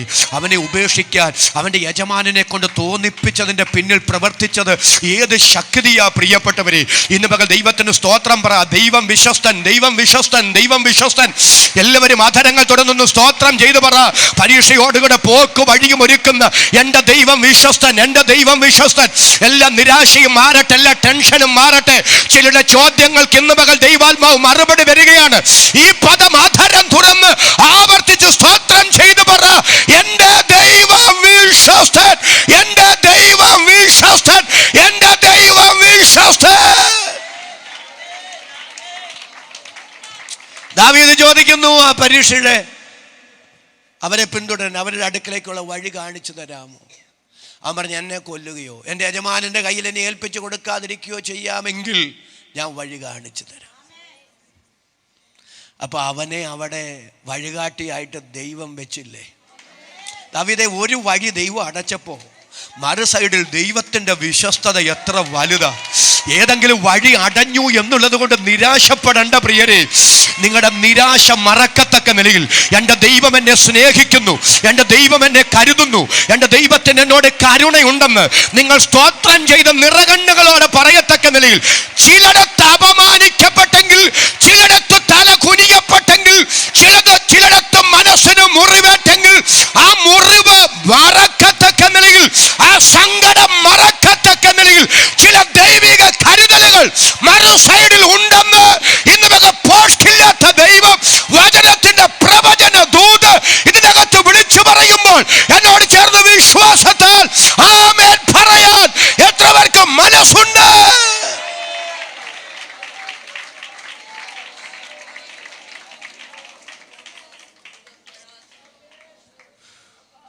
പരിശുദ്ധാത്മാവിൻ്റെ ഹൃദയത്തോട് പറയുന്നൊരു ദൂത്. ചില വഴി അടഞ്ഞപ്പോ സങ്കടപ്പെട്ടില്ലേ? ചിലതടഞ്ഞപ്പോ ദൈവത്തോട് പെറുപിറുത്തില്ലേ? ചിലതടഞ്ഞപ്പോ മനുഷ്യനോട് പൊട്ടിത്തെറിച്ചില്ലേ? Praise God. പക്ഷെ കർത്താവ് പറയുന്നു, അത് മറക്കത്തക്ക നിലയിൽ ദൈവം പോലും എന്നെ മറന്നു എന്ന് നീ പറഞ്ഞ സ്ഥാനത്ത് ഇല്ല, ദൈവം എന്നെ മറന്നിട്ടില്ല. എൻ്റെ ദൈവം എന്നെ മറന്നിട്ടില്ല. എൻ്റെ ദൈവം വിശ്വസ്തനെന്ന് സ്തോത്രം ചെയ്ത് പറയത്തക്ക നിലയിൽ ഒരു ദൈവപ്രവൃത്തി കണ്ണുകൊണ്ട് കാണുമെന്ന് പരിശുദ്ധാത്മാവ് ഇന്ന് പകൽ ശക്തമായി ദൈവാലോചന വിളിച്ചു പറയുന്നു. എത്ര പേർക്ക് ആ പദത്തിന് ആമേൻ പറയാൻ, വിശ്വാസത്താൽ ആ പദത്തിന് ആമേൻ പറയാൻ മനസ്സുണ്ട്? കരമുയർത്തി ശക്തിയോടെ ഇന്ന് പകൽ ദൈവത്തിന് സ്തോത്രം ചെയ്യാമില്ല. ദൈവം കൈവിട്ടിട്ടില്ല, ദൈവം ഉപേക്ഷിച്ചിട്ടില്ല. ദൈവത്തിന്റെ വിശ്വസ്തത ഒരു പരിച പോലെ, പലക പോലെ നിങ്ങളുടെ കൂടെ ഉണ്ടെന്ന് നിങ്ങൾക്ക് ബോധ്യപ്പെടാൻ പോകുകയാണ്. ഞാൻ അടുത്തുകൂടെ പറയാം, എന്തിനാ വഴി അടച്ചത്? സഹോദരങ്ങളെ, ആ യുദ്ധത്തിൽ ദൈവം ദാവീദിനെ ഒഴിവാക്കിയതാ. എന്താ ഒഴിവാക്കാൻ കാരണം എന്നറിയാവോ? ആ യുദ്ധത്തിലാണ് ശൗലും യോനാഥാനും കൊല്ലപ്പെടുന്നത്. ഒരാമേനൊന്ന് പറ. ശൗലും യോനാഥാനും കൊല്ലപ്പെടുന്നത്. ഈ ശൗലിൻ്റെ കാലത്ത് എത്രയോ യുദ്ധങ്ങൾ ഫെലിസ്ത്യരും ഇസ്രായേലിനും തമ്മിൽ നടത്തിയിട്ടുണ്ട്. ആ യുദ്ധങ്ങളിലെല്ലാം ജയം, ഒരാമേൻ പറ, ഇസ്രായേലിനായി. പക്ഷെ ആദ്യമായി അവർ പരാജയപ്പെടുന്ന യുദ്ധ. ഈ യുദ്ധത്തിൽ ദാവീദ് ഉണ്ടായിരുന്നെങ്കിൽ ഇസ്രായേൽ ഒന്നടങ്കം പറഞ്ഞേനെ. നമ്മൾ പരാജയപ്പെടാൻ കാരണം ദാവീദ് ആ കൂട്ടത്തിൽ കൂടിയത് കൊണ്ടാണ്. ഒരു നല്ല ആമേൻ പറഞ്ഞു. ദാവീദ് ആ കൂട്ടത്തിൽ കൂടിയത് മാത്രമല്ല, അവരുടെ പ്രിയപ്പെട്ട രാജാവ് ശൗലും അതിനേക്കാൾ അവർക്ക് പ്രിയപ്പെട്ടവനായ യോനാഥാൻ. യോനാഥാൻ കൊല്ലപ്പെട്ടില്ല ആ യുദ്ധത്തിൽ. ഒരു ആമേൻ പറഞ്ഞ്. കർത്താവിൻ്റെ സ്നേഹം കഴിഞ്ഞാൽ, സഭയും കർത്താവും തമ്മിലുള്ള സ്നേഹം കഴിഞ്ഞാൽ, വേദപുസ്തകത്തിൽ സ്നേഹത്തിൻ്റെ ഉന്നത മാതൃക എന്ന് പറയുന്നത് ദാവീദും യോനാഥാനും തമ്മിലുള്ള സ്നേഹമാണ്. ദാവീദേ, നീ എല്ലാമായി കരുതിയിരുന്ന, നീ പ്രാണനേക്കാൾ അധികം സ്നേഹിച്ച, നിന്നെ പ്രാണനേക്കാൾ അധികം സ്നേഹിച്ച യോനാഥാൻ ആ യുദ്ധത്തിലാണ് കൊല്ലപ്പെട്ടത്. ആ യുദ്ധത്തിൽ യോനാഥാൻ കൊല്ലപ്പെട്ട് രക്തത്തിൽ കുളിക്കുന്നതിന് നീ സാക്ഷ്യം വഹിക്കേണ്ടി വരുമായിരുന്നു. പക്ഷെ നിന്റെ കണ്ണുകൊണ്ട് നീ കാണാൻ പാടില്ലാത്തത്, നിനക്ക് താങ്ങാൻ ഇടവരാത്തത്, നീ സാക്ഷിയാകാൻ പാടില്ലാത്ത ചില മേഖലകളിൽ നിന്ന് നിന്നെ ഒഴിവാക്കാനാണ് സർവശക്തൻ ഫെലിസ്ത്യ പ്രഭുക്കന്മാരെ കൊണ്ട് വഴി അടപ്പിച്ചത്. ഇന്ന് പകൽ സ്തോത്രം ചെയ്തു പറ, വഴി തുറക്കുക മാത്രമല്ല, ചിലത് ദൈവം അടക്കുകയും ചെയ്യുമ്പോൾ അതിന് നമ്മെക്കുറിച്ചുള്ള തിന്മയ്ക്കല്ല, നന്മയ്ക്കായുള്ള പദ്ധതികൾ മറഞ്ഞിരിപ്പുണ്ടെന്നറിഞ്ഞ് അധരം തുറന്ന് ദൈവത്തിന് സ്തോത്രം പറയാൻ എത്ര പേർക്ക് മനസ്സുണ്ട്? അവർക്കായി ഞാൻ ദൈവത്തെ സ്തുതിക്കുന്നു. Thank you Lord Jesus. Thank you Lord Jesus. പ്രിയരെ ഹൃദയത്തിൽ എഴുതി വെച്ചോണം. യോനാഥാനും ശൗലും കൊല്ലപ്പെട്ട യുദ്ധത്തിൽ ദാവീദ് ഉണ്ടായിരുന്നെങ്കിൽ ഒരിക്കലും അവരുടെ രാജാവാകാൻ ദാവീദിനെ അനുവദിക്കുമായിരുന്നില്ല. ഒരു നല്ല ആമേൻ പറ. ഒരു നിർണായക സമയത്ത് ശത്രുക്കളുടെ കൂട്ടത്തിൽ കൂടി, ഫെലിസ്ത്യരുടെ കൂട്ടത്തിൽ കൂടി ഞങ്ങൾക്കെതിരെ യുദ്ധം ചെയ്ത് ഞങ്ങളുടെ രാജാവായ ശൗലിനെയും ഞങ്ങളുടെ എല്ലാമായ യോനാഥാനെയും കൂട്ടക്കുരുതിക്ക് വിട്ടുകൊടുത്ത ഈ വഞ്ചകനെ ഞങ്ങളുടെ രാജാവാകാൻ അനുവദിക്കയില്ലെന്ന് പറഞ്ഞ് ഇസ്രായേൽ ഒന്നടങ്കം അവനെതിരെ തിരിയുമായിരുന്നു. പക്ഷേ ദാവീദേ, നീ കാണിച്ചത് എടുത്തുചാട്ടമാ, നീ കാണിച്ചത് അവിവേകമാ. പക്ഷെ ദൈവം തൻ്റെ വാഗ്ദത്തങ്ങളിൽ വിശ്വസ്തനാ.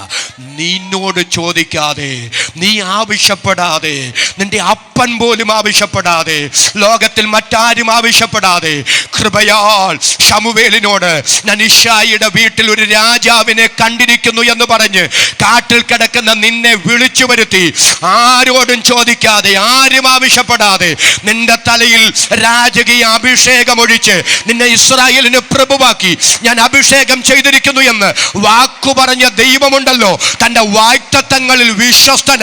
ആ വാഗ്ദത്തത്തോടുള്ള ദൈവത്തിന്റെ വിശ്വസ്തതയാണ് നിന്നെ അവിടെ നിന്ന് ഒഴിവാക്കിയതെങ്കിൽ, നിന്നെ അവിടെ നിന്ന് മാറ്റി നിർത്തിയതെങ്കിൽ, ചില ഒഴിവാക്കലുകൾ, ചില മാറ്റി നിർത്തപ്പെടലുകൾ തകർച്ചയ്ക്കല്ല, തിന്മയ്ക്കല്ല, നന്മയ്ക്കായുള്ള ദൈവിക പദ്ധതികളാണെന്ന് ഇന്ന് പകൽ ദൈവാത്മാവ് ദൈവാലോചന വിളിച്ചു പറയുമ്പോൾ അതരം തുറന്ന് ദൈവത്തിന് സ്തോത്രം പറയാൻ മനസ്സുള്ള ദൈവമക്കളെ കരമടിച്ച് അല്പനിമിഷം ആത്മനിറവിൽ ദൈവത്തിന് സ്തോത്രം ചെയ്യാൻ പരിശുദ്ധാത്മാവ് ഇന്ന് പകൽ ചിലരെ ധൈര്യപ്പെടുത്തുന്നു, ചിലരോട് ഇടപെടുന്നു. അതരം തുറന്ന് ശക്തിയോടെ കരമടിച്ച് അല്പനിമിഷം ആമേൻ പറയാം. എല്ലാവരും അന്യഭാഷകളിൽ അല്പനിമിഷം ദൈവത്തെ സ്തുതിക്കട്ടെ.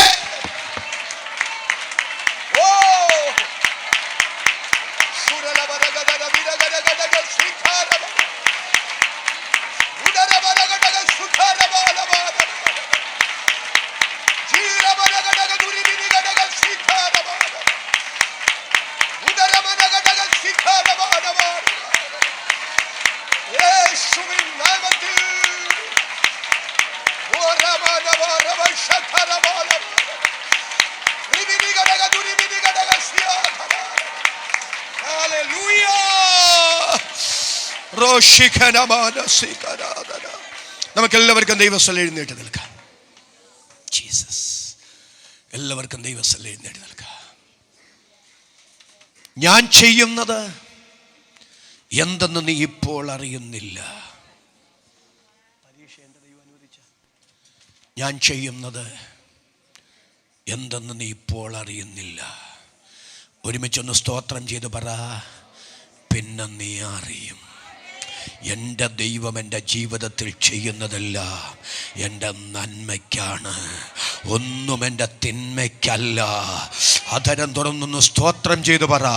കർത്താവ് മനസ്സുറപ്പിച്ചു പോയി എന്ന് വായിക്കുന്നത് പോലെ ഹൃദയം ഉറച്ചിരിക്കട്ടെ പ്രിയരെ, ധൈര്യപ്പെട്ടിരിക്കട്ടെ പ്രിയരെ, കർത്താവിലുള്ള ആശ്രയബോധം വർദ്ധിക്കട്ടെ പ്രിയരെ. ഇന്ന് പകൽ സ്തോത്രം ചെയ്തു പറ, എൻ്റെ ദൈവത്തിന് തെറ്റുപറ്റുകയില്ല, എൻ്റെ ദൈവത്തിന് തെറ്റുപറ്റുകയില്ല. എൻ്റെ ദൈവം ചെയ്യുന്നതെല്ലാം എൻ്റെ നന്മയ്ക്കാണ്. ആ ഉറപ്പുള്ളവർ, ആ ധൈര്യമുള്ളവർ, ആധരങ്ങൾ തുറന്ന് ദൈവത്തിന് സ്തോത്രം ചെയ്യുക.